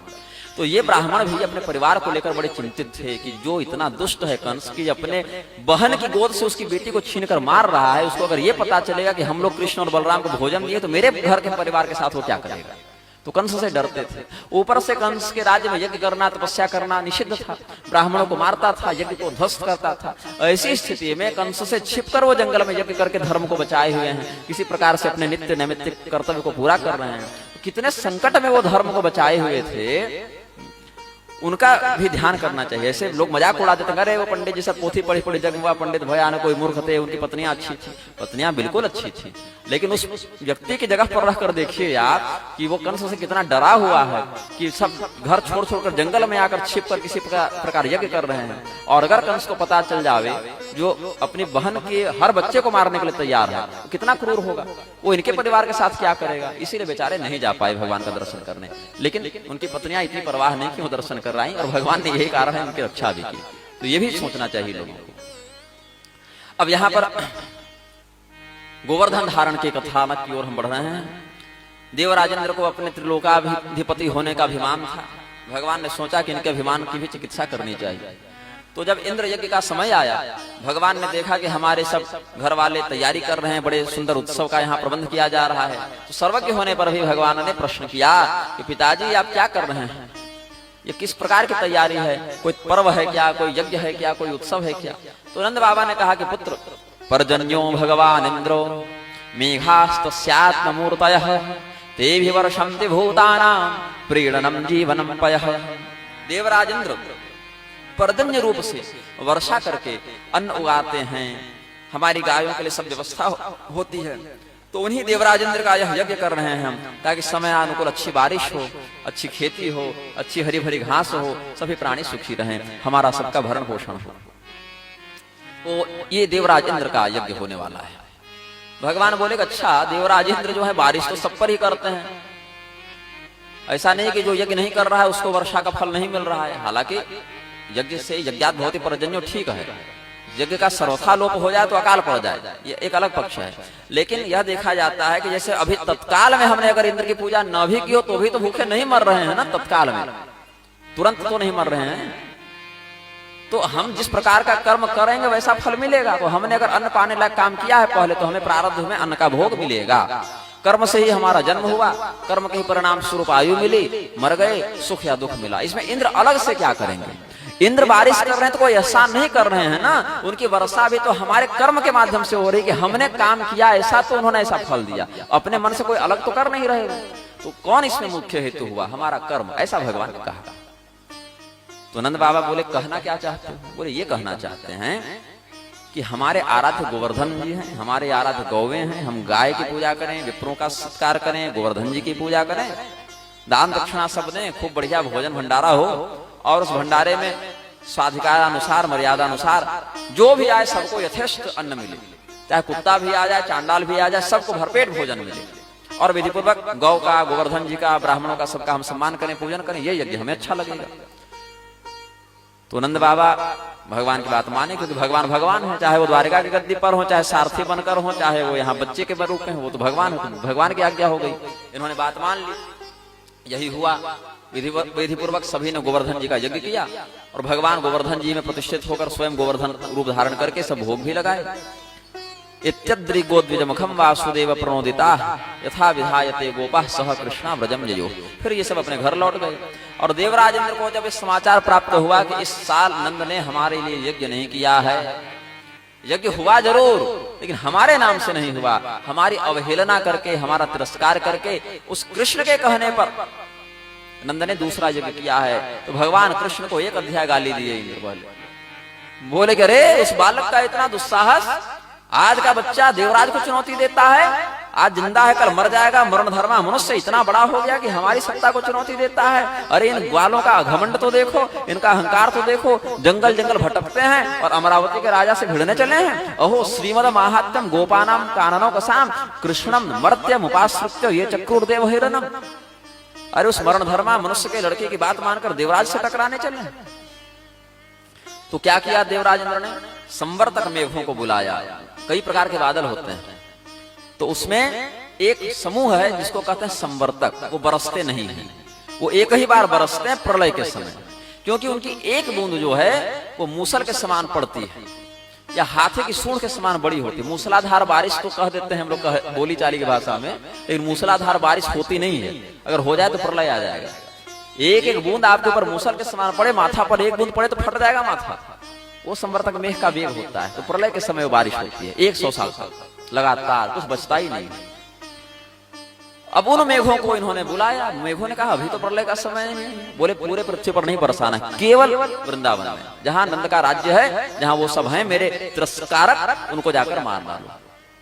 तो ये मेघ गए भाई, उनके राजा का आदेश है, उनका भाई काम है, अपने स्वामी का आदेश मानकर गए। आंधी तूफान बारिश सब होने लगी, एक एक बूंद लगे कि हाथी की सूंड के समान मोटी मोटी है, हस्त सुंड धारा। अब देखते देखते पूरे क्षेत्र में जल प्लावन हो गया, सब मरने की स्थिति में आ गए सब। भगवान अभी मरे नहीं है कोई, लेकिन अब स्थिति है कि अब कुछ देर में सब चौपट कर देंगे ये मेघ। भगवान की शरण में गए। भगवान बोले हम क्या करें, गोवर्धन जी की पूजा किए, उन्हीं के पास चलो। वो गोवर्धन जी के पास गए तो भगवान ने उखाड़ लिया पूरा गोवर्धन अपने हाथ पर। भगवान बोले अब इसके अंदर आ जाओ, छाता है ये हमारा, अब छत्र बन गए हमारे। अब लोग पहले पहाड़ देखें, फिर भगवान को देखें, फिर बादल देखें और जल्दी जल्दी घुस जावे डर के मारे। इधर मार पड़ रही है, पहले चलो अंदर चलो। भगवान बोले चिंता मत करो, हम सब गोवर्धन जी के संरक्षण में सुरक्षित हैं, तुम ये चिंता मत करो कि ये कैसे हम उठाए हैं और कैसे हमारी रक्षा करेंगे। पहले तुम अंदर प्रविष्ट हो जाओ, सोचना बाद में। 7 दिन तक भगवान इस प्रकार से अपने परिजनों की रक्षा किए हैं, अपने भक्तों को बचाए हैं। अब जब मेघ 7 दिन बारिश करते रहे और किसी का कुछ न बिगाड़ पाए, तो देवराज इंद्र से पूछा कि कब तक बारिश करनी है। देवराज बोले कब तक क्या, वो तो जाना था, आधे घंटे में सब मामला खत्म करके आना था, अभी तक बारिश कर रहे हो। बोले महाराज कोई मरे तब ना, सब गोवर्धन जी के नीचे घुसे हुए हैं। तो गोवर्धन के नीचे मतलब, बोले गोवर्धन को उठा कर रखा है उसी मरण धर्मा कृष्ण ने जिसको आप गाली बक रहे थे, और उन्हीं के कृपा से एक छोटा सा कोई जीव भी वहां पर क्षतिग्रस्त नहीं हुआ है। अब इंद्र को ग्लानि हुई। अब इंद्र तुरंत समझ गए, वो भी कोई मूर्ख नहीं है, देवताओं के राजा है भाई, कोई मूर्ख व्यक्ति नहीं है इंद्र, वो देवताओं के राजा हैं, सभी शास्त्रों का बोध है उनको। तो देवराज इंद्र भी समझ गए कि आज हमसे बहुत बड़ा अपराध हो गया, हमने तो अपने अभिमान में सीधे परमात्मा का तिरस्कार कर दिया है, अब जाकर क्षमा मांगनी पड़ेगी। वो कहावत कहते हैं ना कि क्या मुंह लेकर जाओगे, जैसे कहीं अपराध हो गया हो और क्षमा मांगने के बाद तो लोग सोचते क्या मुंह लेकर जाओगे। अब ब्रह्मा जी के 4 मुंह थे ना, क्या मुंह लेकर जाएंगे, कैसे नजर मिलाओगे। इधर 1000 आंख वाले इंद्र हैं, भगवान से कैसे नजर मिलाएंगे अपमान करने के बाद, तिरस्कार करने के बाद। अच्छा भगवान का क्या, चलो उतना क्षम्य होता है, भगवत भक्तों का कर दिया, गायों को मारने आ गए, ग्वालों को मारने आ गए, गो सेवकों को मारने आ गए, तो ये ज्यादा जघन्य पाप है। भगवान चलो अपना व्यक्तिगत अपराध छोड़ देंगे, ठीक है गलती हो गई क्षमा करो, लेकिन तुम्हारे उस अहंकार के कारण या कुकृत्य के कारण इतनी बड़ी स्थिति बिगड़ रही है, हमारे भक्त मर रहे हैं। लेकिन फिर भी देवराज इंद्र बोले गलती हुई है तो क्षमा तो मांगनी पड़ेगी। बारिश बंद हो गई थी, धूप खिल गई, भगवान बोले देखो अब तो लग रहा है कि सब मौसम ठीक हो गया, अब तुम लोगों को अपने अपने घरों में जाकर सारी व्यवस्था सुधारनी चाहिए, सब निकलो बाहर, और हम भी गोवर्धन जी को नीचे रखकर फिर पहुंचते हैं पीछे से, तो अभी तुम लोग जाओ। तो सभी लोग भगवान को प्रणाम करके भगवान को धन्यवाद देकर चले गए, और भगवान गोवर्धन जी को यथास्थान रखकर फिर वहीं इंद्र की प्रतीक्षा करने लगे। वहीं पर इंद्र ऐरावत हाथी के सूंड में आकाश गंगा का जल लेकर आए, और साथ में देवी सुरभि हैं, कामधेनु तुल्य हैं, देवी सुरभि दोनों आई, क्योंकि गाय को लेकर गए हैं। गौ सेवकों का गौ का तिरस्कार किया ना, गोविंद का गोपाल का तिरस्कार किया, तो पैरवी के लिए गौ माता को ले लिए ताकि हमारे अपराध को क्षमा कराने में मुझे थोड़ी अनुकूलता हो। तो भगवान बोले देखो इंद्र, देखो तुम चिंता मत करो, तुम हमारे शत्रु हो नहीं, तुम हमारे भक्त हो, तभी तो इस पद पर बैठे हो ना, पाप करके तो इंद्र बने नहीं हो, इतने इतने यज्ञों से हमारी पूजा करके फिर इस जगह पर तुम पहुंचे हो। लेकिन क्या है, ये पद ऐसा है कि यहाँ पर बैठने वाले स्वयं को बहुत बड़ा मान लेते हैं। इंद्र पद श्रेष्ठ है लेकिन सर्वश्रेष्ठ नहीं है, और इस पद के चरम अधिष्ठाता हम हैं, और तुम अगर मेरे भक्त बनकर इस पद का उपभोग करते तब तो कोई दिक्कत नहीं, लेकिन स्वयं को सबसे बड़ा मानकर अहंकार युक्त होकर अगर तुम इस पद का उपभोग करोगे तो तुम्हारी भक्ति खंडित होगी, तुम्हारा पुण्य घटेगा, तुम्हारा पतन हो जाएगा। इसीलिए हमने तुम्हारे अहंकार को तोड़ने के लिए इतना कर दिया, अब तुम्हारा अहंकार टूट चुका है, तुम्हारा कल्याण हो, तुम अब जाओ अपने लोग, और जिस प्रकार से इंद्र को रहना चाहिए, अपने कर्तव्य का पालन करना चाहिए, देवताओं के राजा के रूप में जो तुम्हारे लिए धर्म है उसका तुम पालन करो। स्थियताम स्वाधिकारेषु स्युक्तैर्वः स्तंभवर्जितैः, और अभी तुम जाओ, तुम्हारा कल्याण हो, जो मैंने धर्म की अनुशासन मर्यादा बताई है उसका पालन करना। गम्यताम शक्रभद्रम वः क्रियताम मेनुशासनम। तो भगवान के इस प्रकार कहने पर इंद्र ने कहा कि प्रभु आपका हम अभिषेक करना चाहते हैं। तो भैया करो। अभिषेक कैसे हुआ भगवान का? तो ऐरावत के सूंड में जो आकाश गंगा का जल लाए थे उससे अभिषेक हुआ, और सुरभि देवी के दुग्ध से अभिषेक हुआ। और सुरभि देवी ने कहा कि देखिए भगवान, ये बने रहे अपने इंद्र, अलग बात है, आपने इनको इंद्र बनाया है, ठीक है, इनका पुण्य है ऐसा, लेकिन हमें अब ये इंद्र के रूप में जम नहीं रहे। ये देवताओं के राजा होकर गायों के प्रति ऐसा भाव रख सकते हैं, गो सेवकों के प्रति ऐसा भाव रखेंगे, तो अब हमारे इंद्र तो आप हैं, क्योंकि आपने हमारी रक्षा की है, इसलिए आप हमारे इंद्र हैं। तो आपको हम गायों के इंद्र के रूप में अभिषेक करेंगे। और वहां पर गोविंद नाम पड़ा भगवान का। इति गो गोकुलपतिम गोविंदम अभिषिच्य सह अनुज्ञातो यजौ शक्रो वृतो देवादिभिर्दिवम्। इसके बाद वो वाली लीला हुई है जो नंद बाबा को वरुण लोक ले गया था एक वरुण देवता का सेवक। इसके बाद वो घटना घटित हुई है, जो प्रलंबासुर के प्रसंग में हमने ऐसा लगा तो पहले ही बता दिया थोड़ा सा। इसके बाद प्रसंग है रास लीला का। जिन गोपियों को भगवान ने कात्यायनी देवी के व्रत के फलस्वरूप यह वरदान दिया था कि तुम मुझे पति रूप में प्राप्त करोगी, उन गोपियों को ही रास मंडल में प्रवेश मिला है, सबको नहीं मिला। दूसरी बात यह है कि भगवान ने जब बांसुरी बजाई है निकुंज स्थित होकर, तो वह बांसुरी की ध्वनि केवल उन्हीं गोपियों को सुनाई पड़ी जो गोपियां उस व्रत में दीक्षित थी, जिनको यह वरदान था, सबको नहीं सुनाई पड़ी। तो भगवान के उस आह्वान को सुनकर, उस वेणुनाद को सुनकर ये सभी गोपियां जो वहां अधिकृत थी रास मंडल में प्रवेश के लिए, वो आई हैं। तो भगवान ने कहा कि देखो तुम लोग इतनी रात को यहाँ क्या कर रही हो? अरे हम तो ऐसे ही मौज में बांसुरी बजा रहे थे, हम बुला थोड़ ही रहे थे, हम तो ऐसे मन नहीं लग रहा था, घर में थोड़ा आए, जंगल घूमे, चांदनी रात है, बढ़िया शरद पूर्णिमा की रात्रि है, थोड़ा एक तान छेड़ दिए। अब तुम लोग घर जाओ, ऐसे महिलाओं का रात को जंगल में ऐसे रहना उचित नहीं है, अच्छी बात नहीं है। तुम्हारे माता पिता पुत्र भाई पति तुम्हारी चिंता कर रहे होंगे। अब देखिए, माता चिंता करे समझ में आता है, पिता पुत्र भाई पति चिंता कर रहे हैं, पति और पुत्र भी कर रहे हैं, मतलब वो विवाहिता हैं। तो जब वो विवाहिता हैं तो ऐसी स्थिति में भगवान के साथ दाम्पत्य का व्यवहार कैसे कर सकती हैं वो स्त्रियां? ये आपत्ति आएगी। ये आपत्ति बाद में परीक्षित जी ने खुद पूछी है, ऐसा कैसे हो गया? चलो पिता है, भाई है, माँ है, तो कुंवारी हो सकती है, लेकिन पुत्र और पति भी है, ये कैसे हो गया? और फिर ये भगवान के रास में प्रवेश कर रही हैं। तो इसका समाधान सुखदेव जी ने आगे दिया है, लेकिन उससे पहले रास के प्रकरणों पर कुछ चर्चा कर लेंगे। भगवान ने कहा जब घर जाओ तो वो सब रोने लगे और कहे कि प्रभु सब छोड़कर आप इस शरण में आए हैं, अब यहाँ से हम कहीं जा नहीं सकती, जीवित तो नहीं जा सकती कम से कम।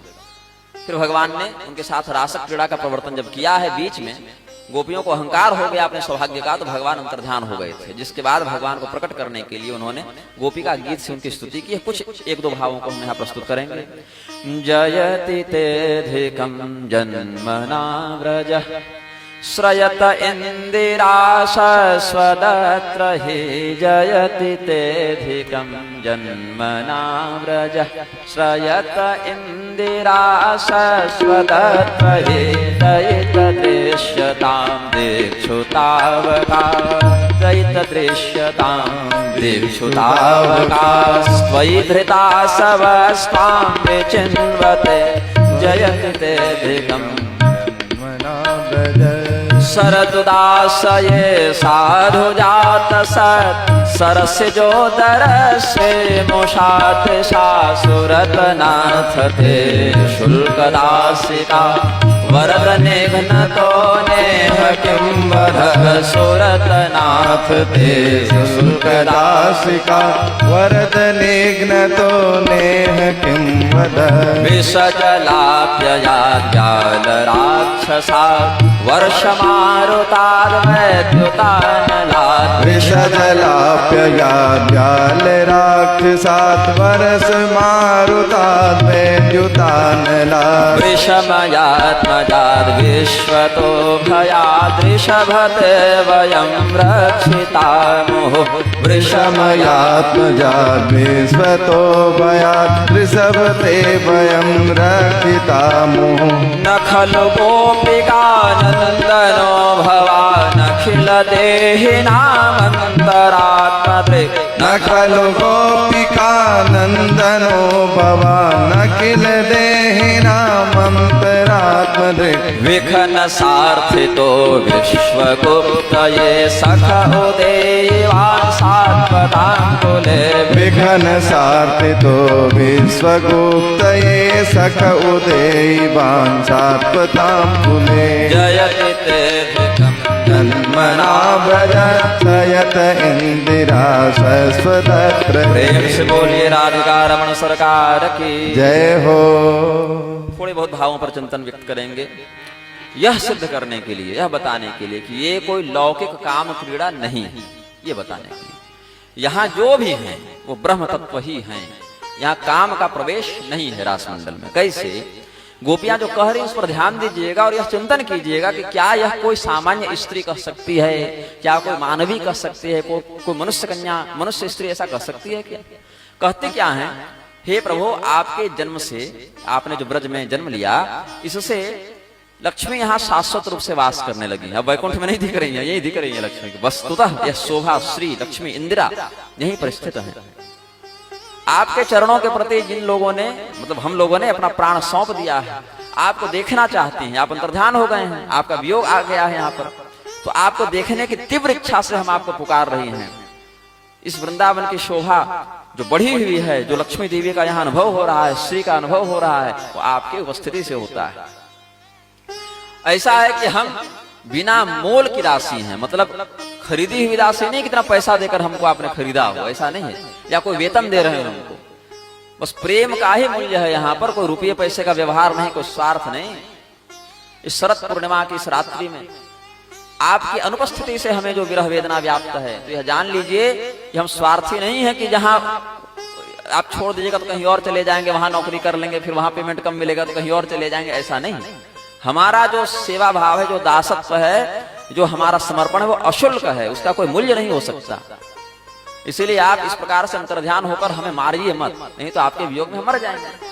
आपने कई बार हमारी रक्षा की है, जहर से बचाया, जहरीले पानी से, यमुना जी में काली नाग वाले से बचाया, सर्प से बचाया, राक्षसों से बचाया, आंधी तूफान से बचाया, बिजली पानी से बचाया, और आगे जो है वृषमयात्मजात, अरिष्टासुर, वृष मतलब अरिष्टासुर, मयात्मजात, मय दानव का बेटा था व्योमासुर, उससे आपने हमें बचाया। अब यहीं पर हम आपको बताना चाह रहे थे, जो सिद्ध करना चाहते हैं। अभी तक अरिष्टासुर की घटना घटित नहीं हुई, अभी तक व्योमासुर की घटना घटित नहीं हुई। वो सब घटना कब घटित हुई है? जब भगवान हो गए 11 साल के। 4 साल पहले गोपियों को कैसे पता है कि किससे बचाएंगे? मतलब ये मनुष्य नहीं है, यहाँ कोई लौकिक काम क्रीड़ा नहीं है। वृषमयात्मजात, वृष मतलब अरिष्टासुर जो बैल बनकर आया, वृषभ बनकर आया, मयात्मजात मतलब मय के पुत्र, मतलब व्योमासुर से आपने हमको बचाया, और विश्व में और भी जो त्रास है उनसे आप बारंबार हमको बचाते हैं, बचाए गए हैं हम आपके द्वारा। वयम रक्षिता, ये नहीं कि बचाएंगे, हमें आप बचा चुके हैं, मतलब हमेशा जो रास मंडल की लीला है उनको स्मरण है, ये कोई सामान्य स्त्री नहीं है। और चौथे श्लोक से तो और स्पष्ट समझिए, न खलु गोपिका नंदनो भवान, न खलु गोपिका नंदनो भवान अखिल देहि नामंतरात्मधिक विघ्न सार्थितो विश्वगुप्तये सखयो देवान् सात्वतांकुले जयति ते तेतिकं जन्मना व्रजत। क्या कहती हैं गोपियां कि आप गोपिका नंदन नहीं है, कोई ग्वाले नहीं है। न खलु गोपिका नंदनो भगवान, ये अगर हम सोचें कि आप नंद जी के यशोदा जी के लड़के हैं, ये बात ऐसी नहीं है। आप तो प्रत्येक प्राणी के हृदय में निवास करने वाले चेतन स्थित परमात्मा हैं। ये क्या कोई मनुष्य कन्या कामातुरा स्त्री कहेगी? नहीं, ये सब रास का विषय है। अब रास की छवि क्या बना दी लोगों ने, लड़का लड़के बैठ के नाचो, और व्यासे जी उतर कर नाचे जजमाने परिवार के साथ। बहुत क्रोध आता है मुझे, ये क्या कहें, थोड़ा शरीर से कमजोर है उपाध्याय जी, नहीं तो आप अभी 4-5 मुकदमा और देख रहे होते हैं हमारे। शरीर अगर मेरा आप लोग जैसा होता है ना, तभी तक कितने व्यास जी की सेवा हम कर चुके होते। कहने बुरा लगता है लेकिन अनिवार्य है। इतने दिव्य भाव को एक विकृत प्रस्तुतिकरण करके हिंदू धर्म के ऊपर लांछन लगाना और सनातन धर्म को जानने के लिए जो बैठे उनको भ्रमित करना, ये कितना बड़ा ब्रह्म हत्या है। ये आप पूरे मौलिक संस्कार को विकृत करना है। तो गोपियां क्या कहती हैं, आप कोई गोप बालक नहीं हैं, आप वस्तुतः परमात्मा ही हैं जो हम सभी प्राणियों के हृदय में स्थित हैं। अखिल देहि नाम, ये नहीं केवल मनुष्य के शरीर में या केवल देवता के शरीर में, अखिल देहि नाम, कीड़ा मकोड़ा पशु पक्षी भूत प्रेत ब्रह्मा जो भी देहधारी हैं, भौतिक देहधारी, सूक्ष्म देहधारी, कारण देहधारी, जरायुज स्वेदज अंडज पिंडज सर्वविध शरीरों में स्थित चेतना के रूप में आप ही व्याप्त हैं। बोले यहाँ क्या कर रहे हैं, इस रूप में क्या कर रहे हैं? इसके पीछे कारण है।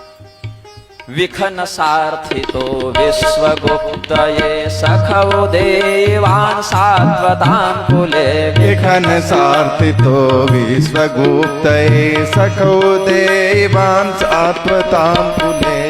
विघ्ना के द्वारा प्रार्थना किए जाने पर विश्व की रक्षा करने के लिए, हे सखे हे मित्र, आप सात्वतों के कुल में जन्म लिए।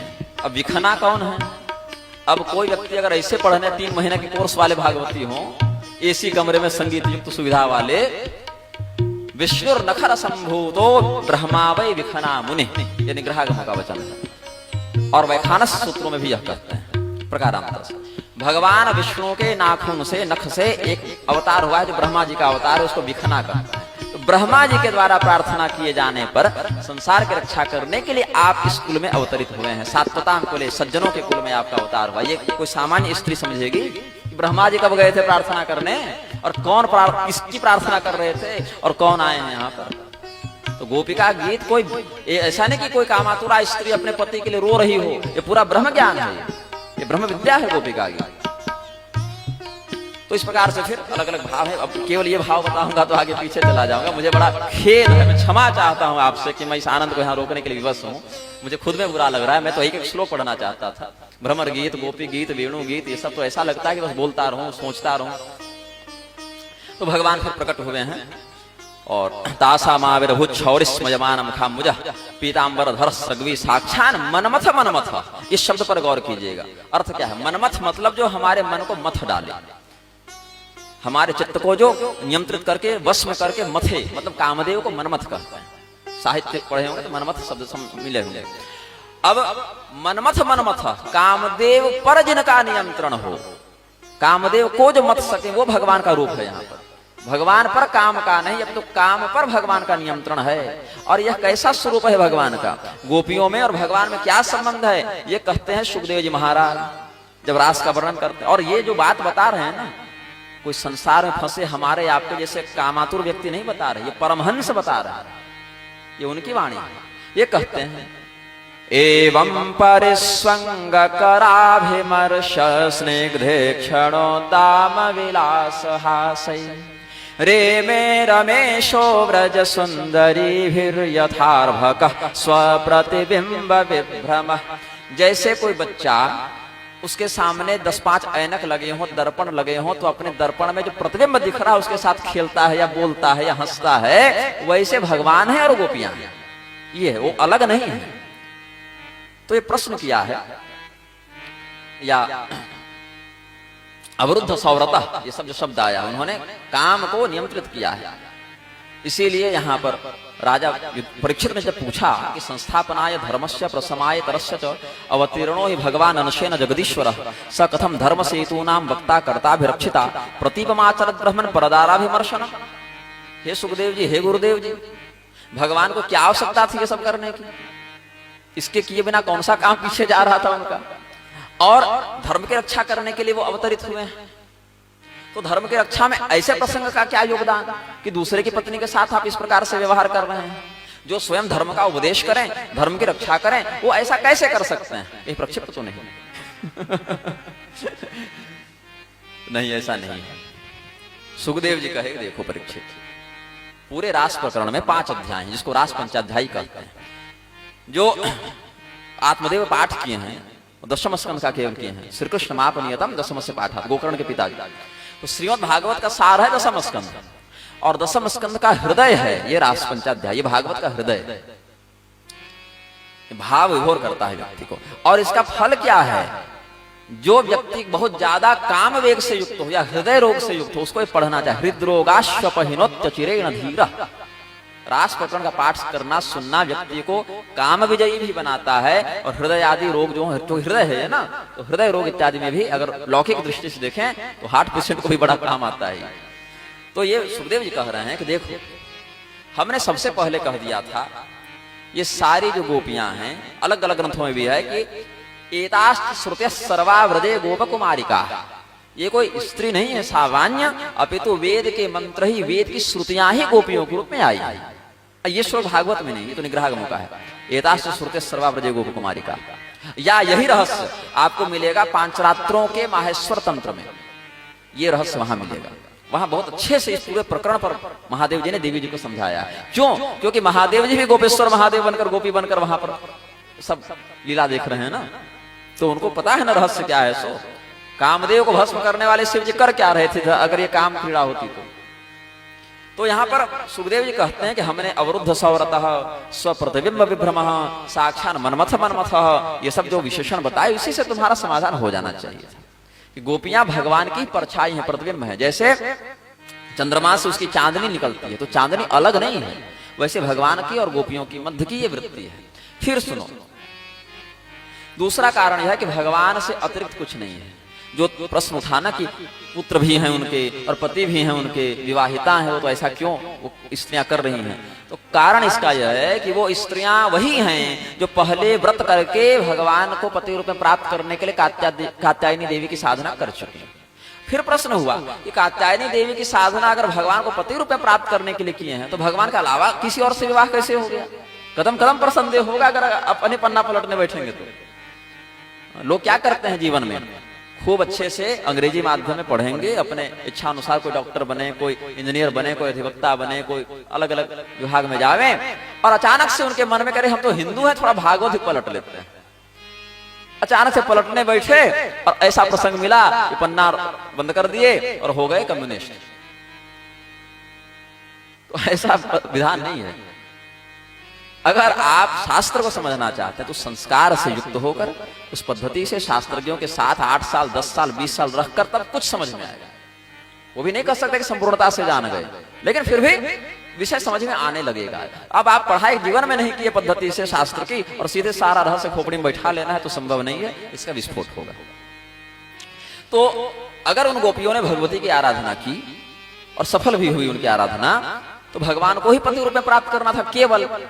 तो कहते हैं पुत्र और पति तुम्हारे रो रहे होंगे, चिंतित हो रहे होंगे, घर लौट जाओ, ऐसा क्यों कहा? भगवान ही उनके पति रूप में प्रकट हुए हैं।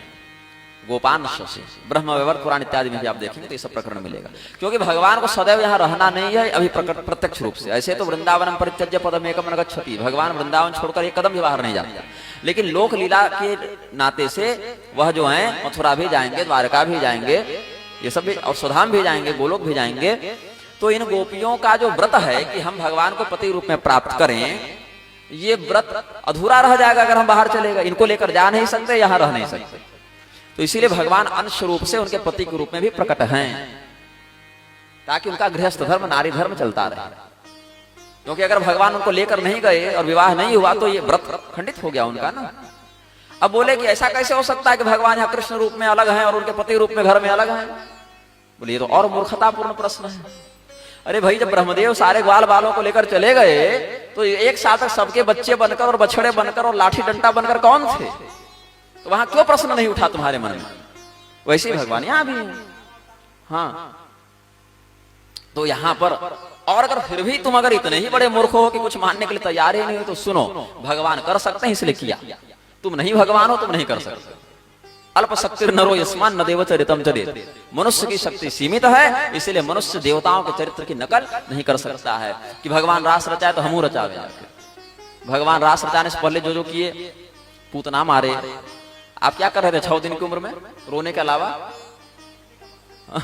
अग्नि का भक्षण किया, विष का भक्षण किया, पेड़ उखाड़े, पहाड़ उखाड़े, सब किए वो।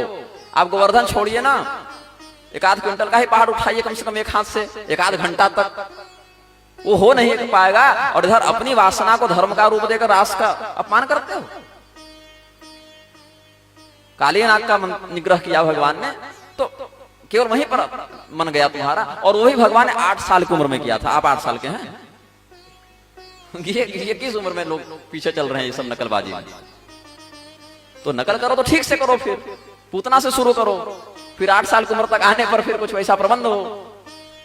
और उसी कन्या से जो आपको पति रूप में प्राप्त करने के लिए कात्यायनी देवी या किसी कम भूतों की साधना की हो, भगवान छोड़ो तो ये सब होना कुछ नहीं है, तमाशा बना देना है केवल शास्त्रीय प्रसंगों का। अंगारा भी खा लो ठीक है, लेकिन नहीं। तो भगवान समर्थ हैं, सक्षम हैं, इसीलिए किए। जैसे शिव जी सक्षम थे हलाहल पीने में, पी गए। आप फिनाइल नहीं पी सकते हैं, शिव जी हलाहल पी गए। इसीलिए कहा गया कि अगर भगवान के चरित्र में कोई ऐसा घटनाक्रम किसी को देखने को मिलता भी है जहां उनका साहस दिखे या धर्म की मर्यादा वैसी न दिखे जैसा आप देखना चाहते हो, वो अधर्म नहीं है। आप जैसे धर्म को मान बैठे हैं वैसा वहां नहीं देख पा रहे हैं, तो भैया समझना चाहिए वो तेजस्वी हैं, वो सक्षम हैं, उनकी स्थिति में वह व्यवहार्य हो सकता है, इसीलिए उन्होंने किया। अंत में यह कह दिया सुखदेव जी ने। बाकी सारी बात तो बता ही चुके हैं आपको। अब आगे कुछ बहुत लीला भगवान और किए हैं जिनको हम सूचीबद्ध करते हैं। एक सुदर्शन नाम के विद्याधर थे जो अंगिरा गोत्रीय कुछ ऋषियों का तिरस्कार करने के कारण अजगर बन गए थे। जिस समय शिवरात्रि का व्रत करने के लिए नंद बाबा अंबिका बन गए हुए थे, वहां देवी जी और महादेव जी की पूजा किए थे, उपवास किए, फिर रात्रि को कुछ जागरण किए और थोड़ी नींद लगी तो सोने का भी प्रयास किए, तो अजगर उनको निकलने आया था और अजगर उनको छोड़ा ही नहीं किसी प्रकार से। तो बाद में भगवान ने आकर उनको बचाया नंद बाबा को और उस सर्प को सर्प योनि से मुक्त किया, सुदर्शन नामक विद्याधर को मुक्त किया और फिर उनको उनके धाम भेज दिया। और उसी समय कुछ एक घटना और भी घटित हुई थी कि शंखचूड़ नाम का एक यक्ष जो कुबेर जी का सेवक था, वो गोपियों का अपहरण करके जा रहा था, तो भगवान ने फिर उसका वध किया। उसके माथे में एक मणि थी जैसे सुथामा जी के पास थी, तो माथे की मणि को निकालकर भगवान ने बलराम जी को उपहार में दे दिया। ये सब कुछ थोड़ी बहुत, ये सब कथाएं 5-7 श्लोकों में ही है, बहुत विस्तार से नहीं है, तो हमने आपको सार में बता दिया। इसके बाद फिर और कुछ छोटी वृत्ति से लीलाएं हैं, मतलब लीला तो लीला है लेकिन प्रसंग थोड़ा छोटा है यहाँ पर। अरिष्टासुर का नाम है जो बैल बनकर आया था, वृषभ बनकर आया था, वो भी कंस का सेवक था। भगवान को मारने की इच्छा से वह ब्रजमंडल में आता है और उस अरिष्टासुर के आतंक से सभी गोप और गौवें पीड़ित थे, भगवान ने उसका भी उद्धार किया है। अच्छा, भगवान ने 2 बार ऐसा, अब जैसे मान लीजिए कि भगवान ने अरिष्टासुर को मारा, भगवान ने वत्सासुर को मारा, ये बछड़े और बैल के रूप में आए हैं, तो क्या आप भगवान को गोहत्यारा कहेंगे? भगवान ने गोहत्या की क्यों? क्योंकि आप उस लीला के पीछे के कारण को और भगवान के प्रभाव को जान रहे हैं। वैसे ही रास में भी या वस्त्रापहरण में भी भगवान के रहस्य को, सामर्थ्य को, लीला को जानकर ही पढ़ना सुनना चाहिए। लेकिन फिर भी समाज को दिखाने के लिए कि ताकि कहीं समाज मूर्ख है ना, उसको नकल करने में मजा आता है, तो समाज को दिखाने के लिए, लोक मर्यादा की रक्षा करने के लिए भगवान ने ऐसे ही एक बार सांकेतिक प्रायश्चित कर लिया है गोहत्या का। लगी नहीं है गोहत्या, वो तो राक्षस है ना, लेकिन चलो तुमने शरीर से गौ का रूप धारण कर लिया, तो राधा कुंड में स्नान इत्यादि करके भगवान ने उस अपराध की निवृत्ति का संकेत कर दिया लोक मर्यादा के लिए, कि ताकि लोग भ्रमित ना हो जाएं। और यहां पर उसके उद्धार के बाद कंस ने सोचा कि अब हमारे जितने लोग यहां से जाते हैं वो लौटते नहीं, बस वापस वो आते नहीं, केवल उनकी खबर आती है, ऐसे तो हमारी सैन्य शक्ति समाप्त होती जा रही है। तो ऐसा किया जाए कि उनको यहां बुलाया जाए। अपने मंत्रिमंडल से बैठक करके उसने निर्णय लिया कि अपने यहाँ बुलाया जाए, यहाँ अपने पास सारी व्यवस्था है, सारा संसाधन है, पूरी सेना है, चाणूर मुष्टिक पहलवान सारे हैं, मैं खुद भी हूँ और कुबलया पेड़ हाथी है, सब व्यवस्था है अपने पास। तो कुछ ऐसा किया जाए कि वो दोनों बालक यहाँ आ जाए। अब कैसे आएंगे, किस बहाने आएंगे? तो इसने एक यज्ञ कर दिया, जो जीवन भर यज्ञ का विध्वंस किया है वो यज्ञ कर रहा है। तो भैरव जी का यज्ञ करेंगे, बोले ठीक है। और भैरव जी के यज्ञ में एक धनुष को प्रदर्शनी में रखेंगे। वो धनुष किसका है? विष्णु भगवान का धनुष है, जो परशुराम जी के पास था पहले। परशुराम जी जब शिव जी के धनुष भंग की ध्वनि सुनकर राजा जनक के दरबार में आए हैं, राम जी को उन्होंने चुनौती दी है कि अगर तुम सच में पराक्रमी हो और सच में तुम इस प्रकार का अधिकार रखते हो तो इस वैष्णव धनुष पर प्रत्यंचा चढ़ाकर अपने आप की योग्यता सिद्ध करो। तो भगवान श्री रामचंद्र जी ने वो धनुष तो है तो उन्हीं का है और प्रत्यंचा चढ़ा भी दी, बाण भी चढ़ाया और कहा कि आपके द्वारा अर्जित पुण्य लोकों को नष्ट करूं कि मन से जाने वाली गति को नष्ट करूं। तो पुण्य लोकों को नष्ट कराया है उन्होंने। ये भाई चिरंजीवी है, बाद में फिर तपस्या कर लेंगे। वो धनुष था परशुराम जी के पास। और कंस जब दिग्विजय के लिए निकला तो कंस परशुराम जी से भी भिड़ा। परशुराम जी बोले बाबू अब वो सब काम हम छोड़ दिए हैं, अब क्या तुमसे अलग से लड़े? बहुत दिन से युद्ध नहीं लड़े हैं। लड़ सकते हैं लेकिन लड़ने का मन नहीं है, क्योंकि अब रोज कोई ऐसे आके चुनौती देगा कि हमसे लड़ो। तो भाई पहले तुम्हारी पराक्रम की स्थिति तो जान लें। अब हम कितने पराक्रमी हो तुम जान रहे हो, तो हमको भी तो लगना चाहिए कि तुमसे लड़ना सार्थक होगा, तुम कितने पराक्रमी हो। अब मैं जितना ब्रांड बन चुका हूं, जिस स्तर पर हमारी कीर्ति है, अब सबसे थोड़े भिड़ेंगे। तो कंस ने कहा कि मेरे पराक्रम की क्या परीक्षा हमको देनी पड़ेगी? तो बोले अच्छा ऐसा करो, ये धनुष है मेरे पास, ये बहुत तगड़ा है, बहुत भारी है, अगर तुम इस पर प्रत्यंचा चढ़ा देते हो तो हम समझेंगे कि तुम वीर हो। इसने चढ़ा दिया। तो परशुराम जी समझ गए अच्छा ये है कालनेमी का अवतार और ये मरेगा मेरे ही हाथों, लेकिन दूसरे रूप में इसको मारना पड़ेगा, कृष्ण अवतार वाले माध्यम से मरेगा। है तो भगवान के सब अवतार ना, तो इसका कुछ और काम आने वाला है आगे, इसको यहाँ नहीं वध कर सकते, इसका कुछ और आगे प्रसंग जुड़ेगा इसका। बोले ऐसा करो बेटा, हम तुमसे बहुत प्रसन्न हैं, तुम तो वीर तो हो, तुम अच्छे वीर हो और वीरों का सम्मान होना चाहिए वीरता के मामले में। ये उपहार में धनुष ले जाओ, अपने घर में रखो और जिस दिन ये धनुष टूटेगा और जिससे टूटेगा वही उसी से तुम्हारी मृत्यु होगी, तुम जान लेना। तो ये वापस आ गया और वही धनुष इसने प्रदर्शनी में लगा दिया, मेला में रख दिया, बढ़िया धनुष मंडप बनाया कि लोग आवे और ये दिव्य धनुष का दर्शन करें जो हमारे महाराज परशुराम जी से लेकर आए हैं। परशुराम जी भी इनसे नहीं लड़ने का साहस कर पाए, सब अपने मिर्च मसाला लगाकर कह दिया। अब ये दोनों जो कृष्ण और बलराम हैं ये कैसे आए मथुरा? कोई वैसा विश्वसनीय व्यक्ति हो जिसके ऊपर भरोसा करके नंद जी भेज दे। तो अक्रूर जी को यहाँ पर कंस ने सोचा ये उपयुक्त व्यक्ति हैं इस काम के लिए। अक्रूर जी को बुलाकर कहा कि देखिए अक्रूर जी, आप तो हमारे बड़े शुभचिंतक हैं, हमारे मंत्री भी हैं एक प्रकार से, तो आप जाइए नंद बाबा के पास और उनके जो वहाँ वसुदेव के जो दो लड़के वहां नहीं हैं कृष्ण और बलराम, उनको लेकर आइए, क्योंकि अब जान गया है कि ये जो है 8वां ही पुत्र है देवकी का। भले हमको ये लोग मूर्ख बनाए हैं लेकिन यही मेरी मृत्यु है, तो उनको लेकर आइए। अक्रूर जी को बहुत अच्छा लगा, बोले ये जीवन में एक काम अच्छा बस यही किया है कि मुझे इस बात का सौभाग्य प्रदान किया कि हम भगवान का दर्शन करें, उनको लेकर आए। अक्रूर जी को रोज मन करता था भगवान से मिलने का, लेकिन अगर मिल लेते तो कंस के राजदंड का भय था। बोले आज स्वयं कहता है। तो अक्रूर जी अपने रथ पर बैठकर निकले हैं वृंदावन की ओर और इनको 1-2 घंटे पहुंच जाना था वृंदावन, लेकिन इनको दिन भर लग गया। क्यों? इनका ध्यान रथ चलाने में था ही नहीं। ये बस सोच रहे हैं कि भगवान से मिलेंगे तो भगवान का दर्शन करेंगे तो क्या होगा, भगवान हमको कैसे व्यवहार में लाएंगे, वो हमको क्या कहेंगे, चाचा कहेंगे कि भक्त कहेंगे कि दुश्मन कहेंगे कि मेरे शत्रु का तुम दूत हो, उसके दूत हो, तुम दुष्ट हो, दुष्ट के पक्षधर हो, क्योंकि हैं तो राजदूत हम कंस के ही, और कंस कितना अत्याचारी सब जानते हैं। तो भगवान हमसे घृणा करेंगे कि प्रेम करेंगे कि सम्मान करेंगे, तो हमको क्या करना चाहिए? भतीजा बोलकर आशीर्वाद देना चाहिए कि भगवान बोलकर प्रणाम करना चाहिए? अच्छा जो भी करना चाहिए, भगवान जैसा चाहेंगे वैसा ही हम करेंगे, हम तो जाकर पहले उनके चरणों में ही लौट जाएंगे। ये सब अक्रूर जी अपने मन में सब सोच रहे हैं और घोड़े बढ़िया घास चर रहे हैं, रथ वहीं का वहीं है। यही सब के चक्कर में उनको बीच बीच में 1-8 घंटे में होश होता, कह रहे हमको तो जाना है, पहले पहुंचे तब तो ये सब होगा, अभी तो पहुंचे ही नहीं है, अभी तो पहुंचे ही नहीं है। ऐसा सोचते सोचते फिर रथ हाँकते 1-8 किलोमीटर फिर जाते और बैठे बैठे सोच सोचने लग जाते। तो अक्रूर जी ऐसा ही चिंतन करते हुए शाम को पहुंचे वृंदावन। तब तक भगवान भी गाय चरा कर लौट रहे थे। तो भगवान आए, इससे पहले अक्रूर जी को भगवान के चरण चिन्ह दिख गए थे। रोज तो वहीं से आना जाना था, तो रथ से कूद कर और बालू में लौटने लगे अक्रूर जी। चरण चिन्हों में जो रज व्याप्त है, भगवान के चरण रज से अपने आप को पवित्र करने लगे। फिर जब भगवान का दर्शन किया तो भगवान के पास जाकर दौड़कर उनको प्रणाम करने के लिए अक्रूर जी दौड़े। फिर भगवान ने गले लगा लिया। एक तरफ बलराम जी ने हाथ पकड़ा, एक तरफ कृष्ण जी ने हाथ पकड़ा, अक्रूर जी को बीच में कर लिया और घर की ओर गए। फिर बोले कि आप बहुत दूर से यात्रा करके आए हैं, पूरा धूल धूसरित हो गए हैं, पहले स्नान कर लीजिए, फिर कुछ जलपान कर लीजिए, फिर हम लोग बैठकर वार्तालाप करेंगे। उनका बढ़िया स्वागत किया गया। अक्रूर जी से फिर रात को बात हुई है नंद बाबा की कि तब बताइए क्या हालचाल है वहां पर सबका। बोले क्या हालचाल बताएं। ऐसे अक्रूर जी के आगमन से पहले भगवान ने 2 राक्षसों को और मारा है। एक तो एक अश्व के रूप में केसी नाम का दानव था। केसी तो कंस प्रहितः केसी तो कंस प्रहितः खुरैर्महिम महाहयो निर्जरयन मनोजव सटावधूताभ्र विमान संकुलम कुर्वन् नभो हेषित भीषिताखिल।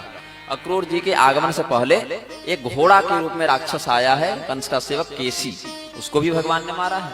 और मैदानों का जो लड़का था व्योमासुर, वो सभी बच्चों को अपहरण करके पहाड़ की गुफा में कंदरा में बंद कर देता था। तो भगवान ने फिर उसका वध करके अपने मित्रों को छुड़ाया है। तो ये 2 घटनाएं और घटित हुई हैं। और बीच में एक बार देवर्षि नारद से भी इनकी भेंट हुई है। देवर्षि नारद इनको पूरा ऊपर आगे पीछे का सारा घटनाक्रम बताते हैं कि प्रभु आपको याद है ना क्या क्या करना है, देखिए यहाँ की ये सब लीला हो गई है, अब आगे आपको यहाँ ये करना है, ये करना है। अक्षौहिणी नाम निधनम द्रक्षाम्य अर्जुन सारथे। जब आप काल रूप धारण करके यथते काल रूपस्य छपैष्णोरमुष्य वै, काल रूप धारण करके आप सबका वध करेंगे महाभारत में, अक्षौहिणी की अक्षौहिणी सेना खत्म हो जाएगी और आप अर्जुन के सारथी बने रहेंगे, वहां तक की घटना मुझे देखनी है, अभी इतना तो भी दिमाग में है कि आप ये सब करेंगे। तो नारद जी कहे इतनी भविष्यवाणी करके फिर चले गए। तब तक अक्रूर जी वाली कथा फिर आगे आई है। अक्रूर जी के प्रस्ताव को नंद बाबा ने स्वीकार कर लिया कि ठीक है हम लोग जाएंगे मथुरा। और सब लोग ये रहस्य सब अक्रूर जी के माध्यम से भी जान ही गए थे कि ये तो वस्तुतः वसुदेव और देवकी के पुत्र हैं। अब यशोदा जी को बहुत बुरा लग रहा है, बहुत हृदय विदीर्ण हो रहा है। अक्रूर जी को भी बुरा तो लग ही रहा है कि ये हमारे माध्यम से घटना घटित हो रही है, हम ही इनके दुख के कारण बन गए एक प्रकार से। गोपियां सुबह देखती हैं कि भाई नंद बाबा के दरवाजे पर एक रथ है, कोई अतिथि आए हैं क्या। बोले सामान्य अतिथि नहीं, ये तो पूरा सोने का बना रथ है, कहीं कंस ही तो नहीं आ गया, ये तो राजा का रथ लगता है। बोले कंस अकेले तो आएगा नहीं, उसका पूरा प्रोटोकॉल है, राजा तो पूरी सुरक्षा की व्यवस्था है कि उसके साथ, अकेला रथ तो आएगा नहीं उसका। बोले तो राजदूत होगा। फिर राजदूत कौन है, तो पता चला अक्रूर जी हैं। तो सबको बड़ा अच्छा लगा कि अक्रूर तो संत व्यक्ति हैं, भाई सज्जन पुरुष हैं। लेकिन जब पता चला कि अक्रूर जी के आगमन का उद्देश्य क्या है, तो ये सब कहती करे इसका नाम किसने रखा अक्रूर, ये अक्रूर नहीं है, ये तो बहुत बड़ा क्रूर है, ये तो अपने नाम के बिल्कुल विपरीत है। बताइए हमसे हमारे नेत्र छीनने आया है, हमसे हमारा जीवन छीनने आया है, क्या बिगाड़ा था हमने इसका, इस अक्रूर का हमें क्या बिगाड़ा। अच्छा चलो ठीक है। कुछ लोगों ने कहा अक्रूर की देखो गलती नहीं है, वो है राजा के सेवक, अब कंस का विरोध तो कर नहीं सकते ना, कंस ने आदेश दिया तो पालन करना पड़ेगा, तो अक्रूर जी को क्यों गाली देती हो। शोकापनोदस्मितलेश सुंदरम करोसि पारुक्षम साधुते कृतम। अरे अक्रूर, जिनका दर्शन करने के लिए हमने नेत्र धारण किया है, दर्शन का फल न मिले तो आंखें हम फोड़ दें, ये स्थिति है हमारी, तुम उस दर्शन से हमें वंचित करने आए हो, तुम क्रूर हो, अक्रूर नहीं हो तुम। क्रूरस्त्वमक्रूर समाख्ययास्मनश्चक्षुरहितत्तं हर्षे बताज्ञवत् येनैक देशेऽखिल सर्गसौष्ठवं त्वदीयमद्राक्ष्म वयं मधुद्विषः।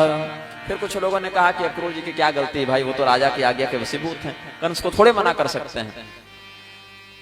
गलती नंद बाबा की है। अगर आपके पास कंस का प्रस्ताव आया तो आप मना कर दीजिए कि नहीं जाएंगे हमारे लड़के यहाँ से, वहां क्यों अकेले हम भेजें, अक्रूर के साथ नहीं भेजेंगे। लेकिन नंद बाबा भी मना नहीं कर रहे हैं, वो भी देखो सामान बांध रहे हैं, उनका भी अलग ही रथ तैयार हो रहा है सब। फिर कुछ गोपियों ने कहा कि देखो नंद बाबा की भी गलती नहीं है, क्योंकि वो भी कंस से विद्रोह तो कर नहीं सकते। अब कंस ने यज्ञ के लिए ही तो निमंत्रण दिया है, तो राजा और राजा का संदेश है, तो हम कैसे उसमें मना करें। अब राजा के यहाँ से आए, महाराज के यहाँ से यहाँ छोटे राजा के पास संदेश आया है, तो आदेश समझना चाहिए उसको, संदेश नहीं समझना चाहिए। तो नंद बाबा भी अपने राजोचित निर्णय पर स्थित है, हाँ ठीक है वहां से, और यज्ञ के लिए आया है तो मना कैसे करें, दूध दही घी सब हमें लोग यहाँ से तो जाना है। बोले सबसे बड़ी गलती इनकी है, नंद बाबा के पुत्र की, कृष्ण भगवान की। ये तो मना कर सकते थे, ये तो सबसे पहले तैयार होकर देखो खड़े हैं कि जल्दी चलो। ये जो हैं शुष्क हृदय हो गए हैं, ये क्या मतलब निर्दयी हो गए हैं। ये इनके हृदय में हमारे प्रति जो प्रेम था वो प्रेम नहीं था, कपट था। ये छल गए, हमको ठग दिया इन्होंने, धोखा दिया हमको। ऐसा कह के गोपियां सड़क पर आ गईं, घर छोड़ छोड़कर सब बाहर निकली, और जिस रास्ते से अक्रूर जी को जाना था वहां रोने लग गईं। एवं ब्रुवाणा विरहातुराभिषम व्रजस्त्रियः कृष्ण विषक्त मानसा विसृज्य लज्जां रुरुदुस्म सुस्वरम गोविंद दामोदर माधवेति। 3 नाम का प्रयोग किया गया। गोविंद कब नाम पड़ा, जब सुरभि देवी ने अपने दुग्ध से भगवान का अभिषेक किया था, गोवर्धन धारण वाले प्रसंग में। दामोदर ये नाम कब पड़ा भगवान का? जब मैया यशोदा ने उखल में उनको बांधा। दाम मतलब रस्सी, उदर मतलब पेट, उखल में बांधा। माधव का नाम पड़ा? श्रेयत इंदिरा सस्वदत्त रही। लक्ष्मीपति नारायण जब रास मंडल में रास क्रीड़ा का ऐश्वर्य प्रदर्शित कर रहे हैं तो माधव इस प्रकार से। और जब लक्ष्मी नारायण भगवान का विवाह हुआ था तब ये नाम है। धव कहते हैं पति को, मां शब्द लक्ष्मी वाचक, धव पति कहते हैं, इसलिए पति से रहित होकर विधव विधवा वैधव ये सब शब्द आता है ना। यहाँ माधव शब्द है मतलब भगवती लक्ष्मी के जो स्वामी हो भगवान नारायण, ऐसा यहाँ 3 नामों का उच्चारण किया गया है। अब अक्रूर जी रथ पर बैठे हैं भगवान और बलराम जी पीछे बैठे हैं और आगे सड़क है जाम। अब जाए कैसे? गोपियां कहती आ जाओ, हमारे ऊपर से ले जाओ, हमें मार डालो, ऐसे भी हम जी कर क्या करेंगे, समाप्त कर दो हमें। भगवान बोले ये कोई तरीका थोड़ी होता है, जाना तो है ही, इनको कैसे खाली कराएं। अब भगवान सोचे अगर हम स्वयं जाते हैं तो हमको पकड़कर उठाकर घर में बंद कर देंगे ये, और अगर अक्रूर को भेजते हैं तो अक्रूर फिर परलोके जाएंगे यहाँ से। अक्रूर जी अगर कुछ समझाने गए तो आज बहुत मार खाएंगे अक्रूर, तो कुछ और मध्यम मार्ग निकालना पड़ेगा। अपने एक मित्र को कहा कि जाकर कहो कि घूमने जा रहे हैं, फिर आ जाएंगे, एक बार आऊंगा, वापस आऊंगा। ये भगवान ने संदेश भिजवा दिया। तो अपने मित्र के द्वारा जब भगवान ने ऐसा कहा तो गोपियों ने उतना रास्ता छोड़ दिया कि रथ निकल सके। पूरा तो नहीं खाली किया, लेकिन जितने में रथ निकल सके उतना छोड़ दिया। अक्रूर जी जल्दी रथ भगाएगा, और तब तक वो गोपियां वही खड़ी रहीं जब तक कि रथ के चक्के की धूल दिखती रही। जब धूल भी दिखनी बंद हो गई तो गोपियां लगभग मूर्छित वहीं पड़ी रहीं कुछ देर, फिर धीरे धीरे करके घर की ओर आई। पीछे पीछे कुछ अंतराल से नंद बाबा भी चले थे, क्योंकि नंद बाबा को सारा सामान तैयार करके जाना था।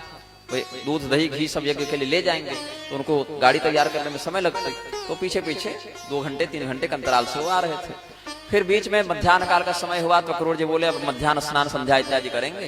तो वही कुंड जो ब्रह्म हृद कुंड था वहीं पर अक्रूर जी स्नान करने के लिए जब प्रविष्ट हुए तो भगवान का अंदर भी दर्शन किया कि कृष्ण और बलराम अंदर बैठे हैं जल में। फिर वो सोचे कि हम तो रथ पर छोड़कर आए हैं, तो बाहर देखे तो वहां भी बैठे हैं, तो लगा इनको तो भ्रम हो गया होगा। फिर जब दोबारा डुबकी लगाए तो देखते हैं कि यहाँ तो अब कृष्ण बलराम नहीं है, बलराम जी बन गए शेषनाग और कृष्ण भगवान बन गए चतुर्भुजे नारायण, और सभी देवी देवता ऋषि महर्षि और सब इनकी जो विभूतियां हैं उनकी सेवा कर रही हैं, उनका सत्कार कर रही हैं, उनका भजन कर रही हैं। तो अक्रूर जी ने उनकी बड़ी सुंदर स्तुति की है। सभी अवतारों की स्तुति प्रधानता से यहाँ पर की। नृसिंह भगवान, वामन भगवान, परशुराम जी, हयग्रीव भगवान, सबका इन्होंने स्मरण किया है। और अंत में राम जी मतलब श्री रामचंद्र जी और वासुदेव भगवान, संकर्षण, प्रद्युम्न, अनिरुद्ध, बुद्ध और कल्कि, यहाँ तक का उन्होंने स्मरण किया। नमो बुद्धाय शुद्धाय दैत्य दानव मोहिनी। तो जो लोग नमो बुद्धाय करके नाच रहे हैं वो भी यहाँ के बिना नहीं कर सकते, कहाँ तक भागेंगे। तो यहाँ पर भगवान के दिव्य दर्शन को करके जब दोबारा बाहर निकले, कृष्ण भगवान पूछते हैं कि चाचा जी आपका मन, आपका मुख, आपका व्यक्तित्व देखकर लगता है जैसे आपने जल के अंदर कुछ बहुत अद्भुत चीज देख ली। अक्रूर जी कहते हैं कि आपको देख लिया, अब क्या अद्भुत देखना बच गया, सबसे अद्भुत तो आप ही हैं। अद्भुतानि ह यावन्ति भूमो व्यति वाजले त्वयि विश्वात्मने तानि किम मे दृष्टम विपश्यत। जब सबसे अद्भुत आप हैं, आप ही को देख लिया, और क्या देखना बच गया। ये अक्रूर जी ने भगवान को निवेदन किया और मथुरा की ओर बढ़ गए। मथुरा में प्रवेश करके अक्रूर जी ने निवेदन किया कि प्रभु आप हमारे घर चलें, विश्राम करें। भगवान सोचते हैं कि अगर हम अक्रूर जी के घर चले गए तो ये भेदभाव हो जाएगा, क्योंकि मथुरा वासी हमारे आगमन और दर्शन की बड़ी प्रतीक्षा कर रहे हैं। तो उनको दर्शन देने का 2 उपाय, या तो सबके घर जाओ जो कि अभी संभव नहीं है, समय नहीं है, या तो ऐसी जगह जाओ जहां सब देख लें। तो भगवान बोले कि हम पैदल चलेंगे, थोड़ा घूमेंगे नगर, पहली बार आए, देखने का मन है, कोई थकावट नहीं है हमको कि हम थक गए हैं, पहले हम पैदल चलेंगे, पूरा नगर भ्रमण करेंगे। तो इससे लाभ क्या होगा कि जितने भी नगरवासी लोग हैं अपने दरवाजे से ही, खिड़की से ही, छत से ही भगवान का दर्शन कर लेंगे। तो भगवान ये सोचकर अक्रूर जी के यहाँ नहीं गए तो अक्रूर जी को बुरा लगा। एवं मुक्तो भगवता सोक्रूरो विवना कि प्रभु आपको हम अपने घर बुला रहे हैं और आप नहीं आ रहे हैं। तो भगवान बोले मना नहीं कर रहे हैं, ये थोड़े कह रहे हैं कि नहीं आएंगे, अभी नहीं जाएंगे, तुरंत बाद में आएंगे, ये कह रहे हैं। अभी आप अपने घर जाइए, कंस को बोल दीजिए कि काम हो गया, आपको मना नहीं किया है हमने, थोड़ा सा काम आगे बढ़ाया है, आराम से आएंगे, फुर्सत से आएंगे, अभी थोड़ा नगर घूमने का मन है। तो भगवान को बोला अक्रूर जी ने, अच्छा ऐसी बात है तो फिर ठीक है। अब भगवान प्रविष्ट हो गए नगर में, तो देखते देखते पूरे नगर में ये बात फैल गई कि जिनकी चर्चा गोपियां करती हैं वो वृंदावन से नहीं आती दूध दही बेचने गोपियां, वो जिनकी चर्चा करती हैं, अरे जिन्होंने पूतना को मारा, अघासुर बकासुर ये सबको मारा जिन्होंने, वो आ गए हैं। तो सारे जो स्त्री पुरुष थे सब अपना काम धंधा छोड़ के और सड़क पर आ गए अपनी अपनी व्यवस्था में भगवान का स्वागत करने। कोई फूल छिड़क रहे हैं, कोई अक्षत, कोई दुर्वादल, कोई लाजा, कोई गुलाब जल, ये सब भगवान के स्वागत में कर रहे हैं। कोई हल्दी चंदन, ये सबसे भगवान का स्वागत कर रहे हैं। स्त्रियों की दशा बड़ी विचित्र। क्या कहते हैं स्त्रियों के लिए कि कोई स्त्री भोजन कर रही थी, वो जूठे मुंह निकल गई, खिड़की खोलकर देख रही है भगवान को। कोई स्त्री श्रृंगार कर रही थी, वो काजल एक ही आंख में लगाई है, निकल गई। कोई आभूषण पहन रही थी, वो पायल को पहनना है पैर में तो पहन ली है हाथ में। और कोई स्त्री कुंडल पहनना चाह रही है, कुंडल पहन नहीं पा रही है। नथिया पहनना चाह रही है, पहन नहीं पा रही है। हार को गले में पहनना चाह रही है, करधनी को, हार को कमर में पहनना चाह रही है, करधनी को गले में पहनना चाह रही है। भगवान बोले बलराम जी से कि यहाँ की स्त्रियां कुछ ज्यादा मतलब अद्भुत श्रृंगार नहीं करती। अब आजकल थोड़ा ज्यादा फैशन हो गया है ना, तो ये फैशन नहीं था उनका, ये भगवान के प्रति उनकी ऐसी अनन्य वृत्ति थी कि उनको शरीर का होश नहीं रहा। यहाँ ऐसा स्वागत किया जाता है क्या? होठ काला और आंख लाल, ऐसा कौन स्वागत करता है? बोले प्रभु ये शरीर की स्थिति में है ही नहीं, ये तो केवल आपका दर्शन करने निकली। पीछे पीछे उनके बाल बाल भी आ रहे थे। तो भगवान को मिल गया एक धोबी। वो धोबी कोई छोटा मोटा धोबी नहीं था, राजा का धोबी था, राज रजक था वह। पिछले जन्म वाला यही था, अयोध्या वाला। अभी फिर मिला। भगवान बोले अच्छा और सब बने बने बढ़िया है, ये कपड़े देख रहा हूँ बड़ा सुंदर है, बड़ा दिव्य वस्त्र है तुम्हारे पास, और इतने कपड़ों का क्या करोगे? अरे जरा एक दो कपड़े हमें भी दिखाओ, हम भी जरा धारण करें। तो धोबी चिढ़ गया। उसने कहा अच्छा तुम लोग जंगल के ग्वाले ये सब राजाओं के कपड़े पहनोगे? अरे चुप हो जाओ, ये सब महाराज कंस के वस्त्र हैं, हम राजा के धोबी हैं, ये सब राजा रानी, ये सब राजकुमार, ये सब के वस्त्र हैं। तुम्हारे जैसे अनपढ़ गंवार जंगल से आ जाते हैं और यहाँ पर अभद्रता करते हैं। अगर राज सैनिकों को पता चलेगा तो तुमको जेल में डाल देंगे। बधनंति घ्नंति लुम्पंति दृप्तम राजकुलानि वै। भगवान को ऐसे जब डांटने लगा वो राज रजक, भगवान को चिढ़ हो गई, क्रोध आ गया, उनका हाथ छूट गया। भैया हम प्रेम से मांग रहे हैं, तुम प्रेम से जवाब दो ना कि नहीं देंगे। ये क्या सुना रहे हो कि तुम्हारे जैसे जंगली लोगों को वन से आए गिरी नित्यम गिरी बने चराह, जंगल से आए हुए अनपढ़ तुम लोगों को ये सब वस्त्र जिंदगी कभी देखे हो? ये सब ये क्या बोलने की जरूरत? बोल दो कि नहीं देंगे, अपमान करते हो। भगवान का हाथ चल गया, ज्यादा ही चल गया, इतना चल गया कि उसका माथा कट के अलग हो गया। भगवान बोले अरे ये तो गया, ये तो काम से, अब तो उत्तर भी नहीं दे सकता, चलो कोई बात नहीं, इसको अपना धाम दे दो, वहां जाकर आराम से रहेगा। उसके सेवक भाग गए। भगवान बोले कि भैया देखिए क्या क्या कपड़े हैं, अब तो हमने युद्ध में इसको जीत लिया है, अब तो हमारा धन हो गया है। सारे वस्त्र भगवान ने देखे पहने, तब तक बाल बाल पीछे से आ रहे थे। बोले देखो जी अपने अपने पसंद के वस्त्र चुन लो। अब ये सब कहाँ 10-12 साल के बच्चे और सब बड़े बड़े लोगों के वस्त्र, सब बड़े हो गए, ढीले हो गए। भगवान बोले कोई बात नहीं, अब यही पहन के हम लोग चलेंगे, यहाँ का फैशन है। देखो अभी तक सारी स्त्रियों को देखो कैसे बेढंगे श्रृंगार और वस्त्रों में सब थे ऐसे, कहीं का श्रृंगार कहीं की है, कहीं का गहना कहीं पहनी है। तो जैसा देश वैसा भेष, यहाँ की यही मर्यादा है मान लो। भगवान जो है बढ़िया उसी प्रकार से अद्भुत बड़े बड़े कपड़ों में जाने लगे। तो मिल गया एक दर्जी, वाजक, तंतुवाय वाजक मिल गया। वो भगवान का बड़ा भक्त था। प्रणाम किया भगवान को, बोले महाराज ये क्या रूप बनाए हैं आप, थोड़ा सा अगर समय हो तो हमें सेवा का अवसर दीजिए, इन वस्त्रों को काट छाट के सिल के हम आपकी व्यवस्था के अनुरूप, शरीर की आकृति के अनुरूप कर दें। भगवान बोले बिल्कुल पूरा फुर्सत है हमको, अभी कंस की आयु एक दिन शेष है, आज कोई विशेष काम नहीं है, चलो। तो उस दर्जी की सेवा भगवान ने स्वीकार कर ली और सोचा कि अब इसको क्या पैसा दें, अब निःशुल्क सेवा तो ले नहीं सकते, अब ये भक्त है, इससे हम अर्जित भी नहीं कर सकते कि जैसे उसको मारकर उसका धन हमने ले लिया। पराक्रम से युद्ध में अर्जित धन क्षत्रिय का शुद्ध माना जाता है, अधर्मी का विनाश करके उससे युद्ध में जो धन क्षत्रिय जीतता है वो शुद्ध माना जाता है, वो अशुद्ध नहीं है कि हिंसा से प्राप्त की हो, ऐसा नहीं है। ये तो मेरा भक्त है, अब इसको हम क्या दें? भगवान ने उसको वरदान दे दिया, श्रियम च परमाम लोके बलैश्वर्य स्मृतिन्द्रियम, बहुत धनी हो जाओ, बहुत पराक्रमी हो जाओ, तुम्हारे बुद्धि तुम्हारे शरीर की क्षमता सामर्थ्य सबका विकास हो जाए, और फिर समय अनुसार तुमने हमारे रूप को जैसा सुंदर बनाया, तुम भी सारूप्य मोक्ष प्राप्त करके मेरे ही समान वहां सुंदर हो जाओ। भगवान ने वरदान दे दिया। फिर भगवान थोड़ी दूर और आगे चले तो एक और उनको भक्त मिल गया, इसका भी नाम था सुदामा। ये माली सुदामा है, ये जाति से मालाकार है। भगवान को देखा इन्होंने, कहा कि प्रभु कितना सुंदर आपका वस्त्र है, कितनी सुंदर आपकी शोभा है, इस पर अगर बढ़िया माला हो जाए तो आनंद आ जाए। भगवान बोले तो हाँ तो ये तुम्हारा काम यही है। देखिए उपाध्याय जी, स्वकर्मात् अभ्यर्च सिद्धिं विन्दति मानवः, हर जाति का व्यक्ति अपने कर्म से ही भगवान की सेवा करके उनकी कृपा प्राप्त कर लेता है। ट्रक के पीछे जो लिखा रहता है ना, कर्म ही पूजा है वही कर्म ही पूजा है। ये कोई फूल अलग से मतलब मंत्र पूर्वक नहीं चढ़ा रहा है, वो माली है, ये दर्जी है, एक सरंधरी उबटन घिस रही है। रैदास की कठौती में गंगा जी थी। तो अपने जातिगत कर्तव्य को करता हुआ वह व्यक्ति उसी कर्तव्य निष्ठा से भगवान को प्रसन्न कर लेता है। कोई बहुत बड़े विद्वान थे ये लोग। भीष्म पितामह जब भगवान से युद्ध कर रहे हैं, बाण मारकर भगवान की आराधना कर रहे हैं, वही उनकी पूजा है। हाँ, कर्मकांड अलग एक व्यवस्था है, लेकिन वो करोगे और कर्तव्य इधर नहीं करोगे तो वो फलित नहीं होता है। तो यहाँ पर भगवान ने सुदामा माली की सेवा स्वीकार की, भगवान का खूब सत्कार किया उसने। तो भगवान ने सोचा अब इसको क्या दें। अब आजकल तो फिर गूगल पे चलता है ना, ऑनलाइन पेमेंट हो जाता है, कैश लेकर चलने की जरूरत उतनी नहीं है। भगवान बोले कि कैश तो लिए नहीं, इसको क्या दें। वरदान ही भगवान देते हैं, और भगवान जो देते हैं वरदान फिर ऐसा देते हैं कि किसी और वरदान की उसको आवश्यकता नहीं होती, परिपूर्ण हो जाता है वह। तो कहा सुनो, तुम्हारा वंश कभी समाप्त नहीं होगा, तुम्हारे वंश में कभी सद्बुद्धि का, कभी धन का, कीर्ति का अभाव नहीं होगा। अक्षय श्री को, अक्षय ऐश्वर्य को प्राप्त करो, अक्षय बल को प्राप्त करो, और समयानुसार हमारे लोक को प्राप्त हो जाओ तुम, और तुम्हारे हृदय में हमारे निष्कपट भक्ति सदैव रहे। ये भगवान ने उसको वरदान दिया। अब कपड़ा बढ़िया हो गया है, माला बढ़िया हो गई है, भगवान बोले टीका चंदन भी बढ़िया हो जाए तो आनंद आ जाए। तब तक मिल गई सैरंध्री, जो भगवान की बाद में जाकर एक प्रकार से पत्नी कही गई। भगवान ने उससे पूर्णतया विवाह नहीं किया है, कि भगवान जब उसके घर गए हैं तो उसी रात्रि उसका भगवान ने उद्धार कर दिया, मोक्ष कर दिया। उसको द्वारका लेकर नहीं आए थे भगवान।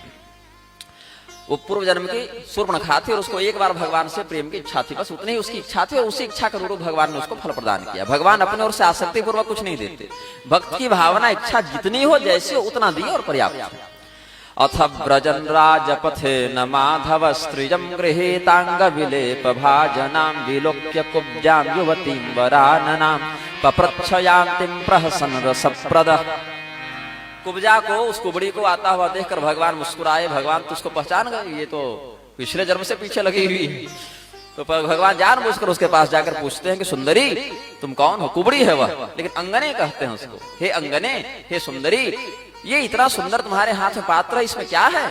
अच्छा चंदन है, कहाँ जा रही हो इतना सुंदर चंदन लेकर, तुम्हारा परिचय तो बताओ। वह सैरंध्री कहती है, दास्यस्म्यहं कुसुंदर कंस सम्मता त्रिवक्र नामाह्यनुलेप कर्मणि मद्भावितं भोजपते रति प्रियं विना युवां कोन्यतमस्तदर्हति।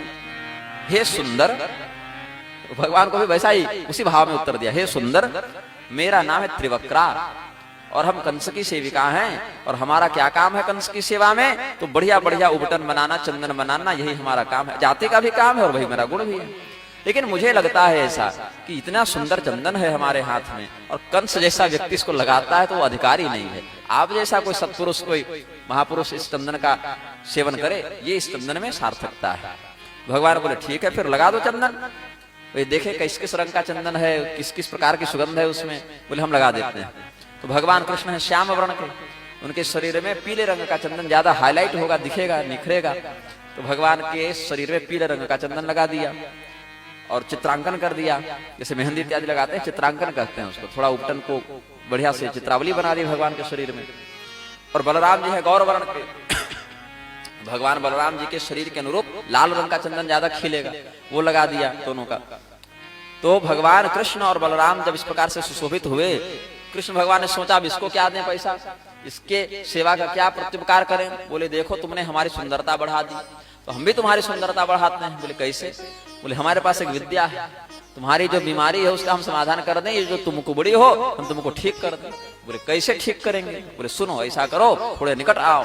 और भगवान ने अपने पैर से उसके पैर को दबाया, एक हाथ से कमर को पकड़ा, एक हाथ से 2 उंगलियों से उसके ठुड्डे को पकड़ा और झटका दिया।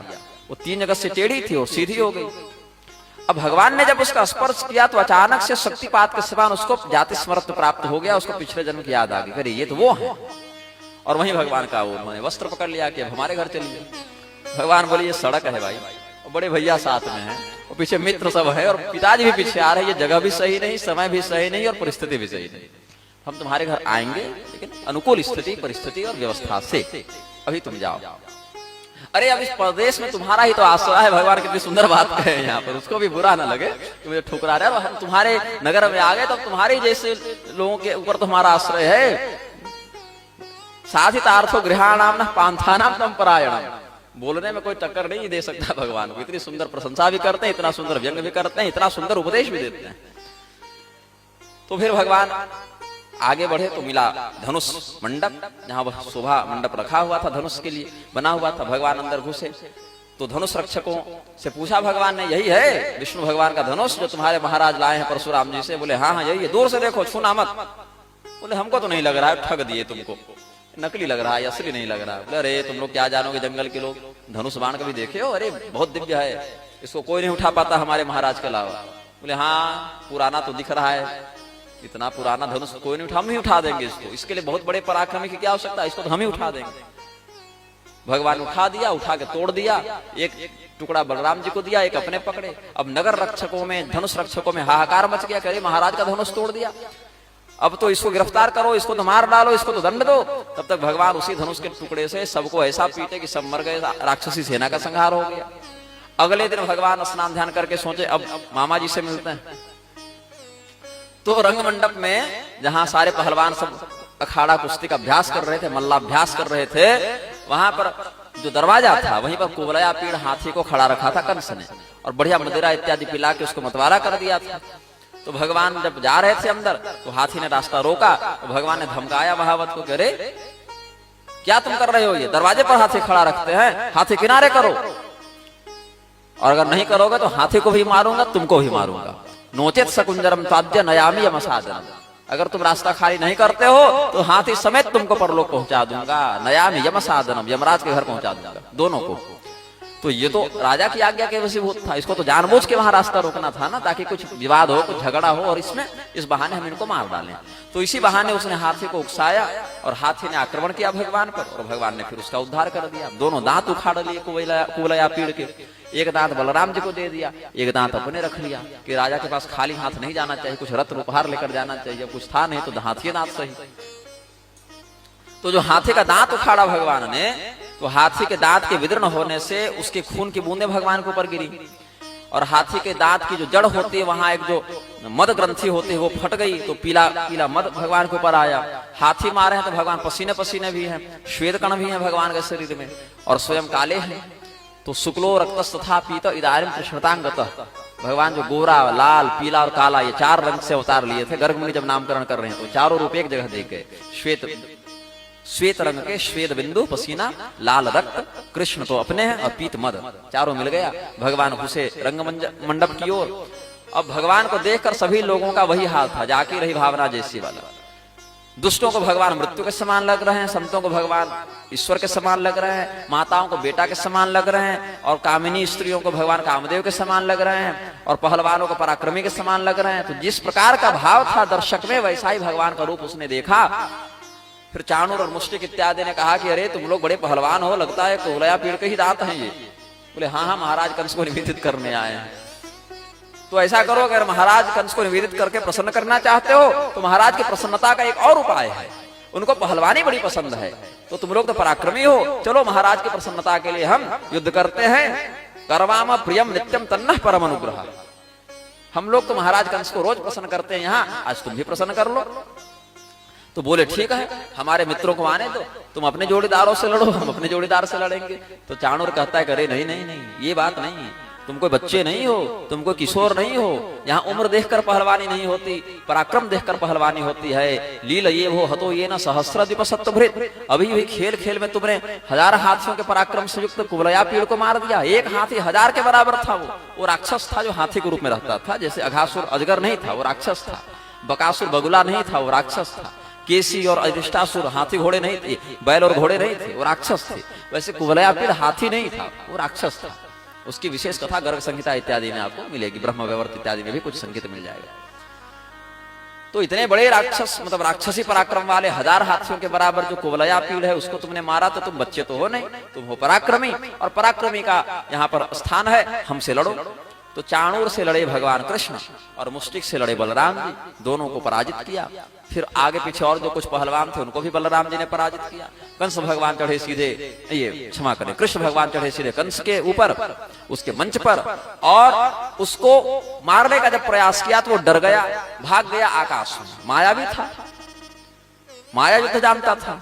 ऐसे ही उसका हृदय बड़ा खोखला है, डर चुका है कि इतने इतने अवरोध के बाद, इतने प्रयासों के बाद ये नहीं मरता, हम ही मारे जा रहे हैं, हमारा पक्ष घटता जा रहा है। तो ढाल तलवार लेकर यह कालनेमी का जो अवतार है कंस, ये चला गया आकाश में और वहीं पैतरा बदलने लगा।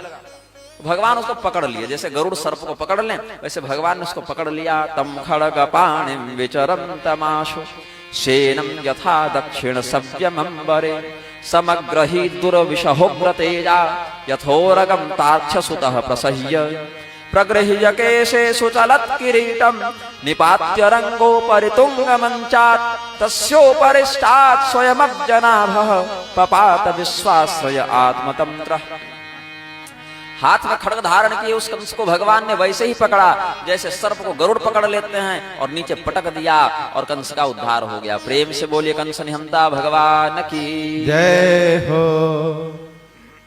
अब चूंकि कंस यद्यपि पापी था, किंतु खाते पीते सोते जागते चलते फिरते सदैव कृष्ण कृष्ण, कहाँ आ गया, कहाँ मुझे मारेगा, कृष्ण कृष्ण, ऐसे अखंड वृत्ति से कृष्ण कृष्ण करता था। इसीलिए मरने के बाद भगवान के ही स्वरूप को प्राप्त हो गया, भगवान के धाम को प्राप्त हो गया। उसके अनुचरों ने, सैनिकों ने, भाइयों ने भगवान पर आक्रमण किया, भगवान ने उनका भी उद्धार किया। फिर जेल गए, माता पिता और ये नाना जी उग्रसेन सबको छुड़ाया, प्रणाम किया, उन्होंने आशीर्वाद नहीं दिया। या भगवान है, आपको कैसे आशीर्वाद दिया? भगवान ने क्या किया? माभूति निजाम मायाम तथा न जन्मोहिनी, लीला में कोई बाधा न हो इसके लिए वसुदेव देवकी उग्रसेन सबको मोहित किया और कहा हम तो आपके पुत्र हैं।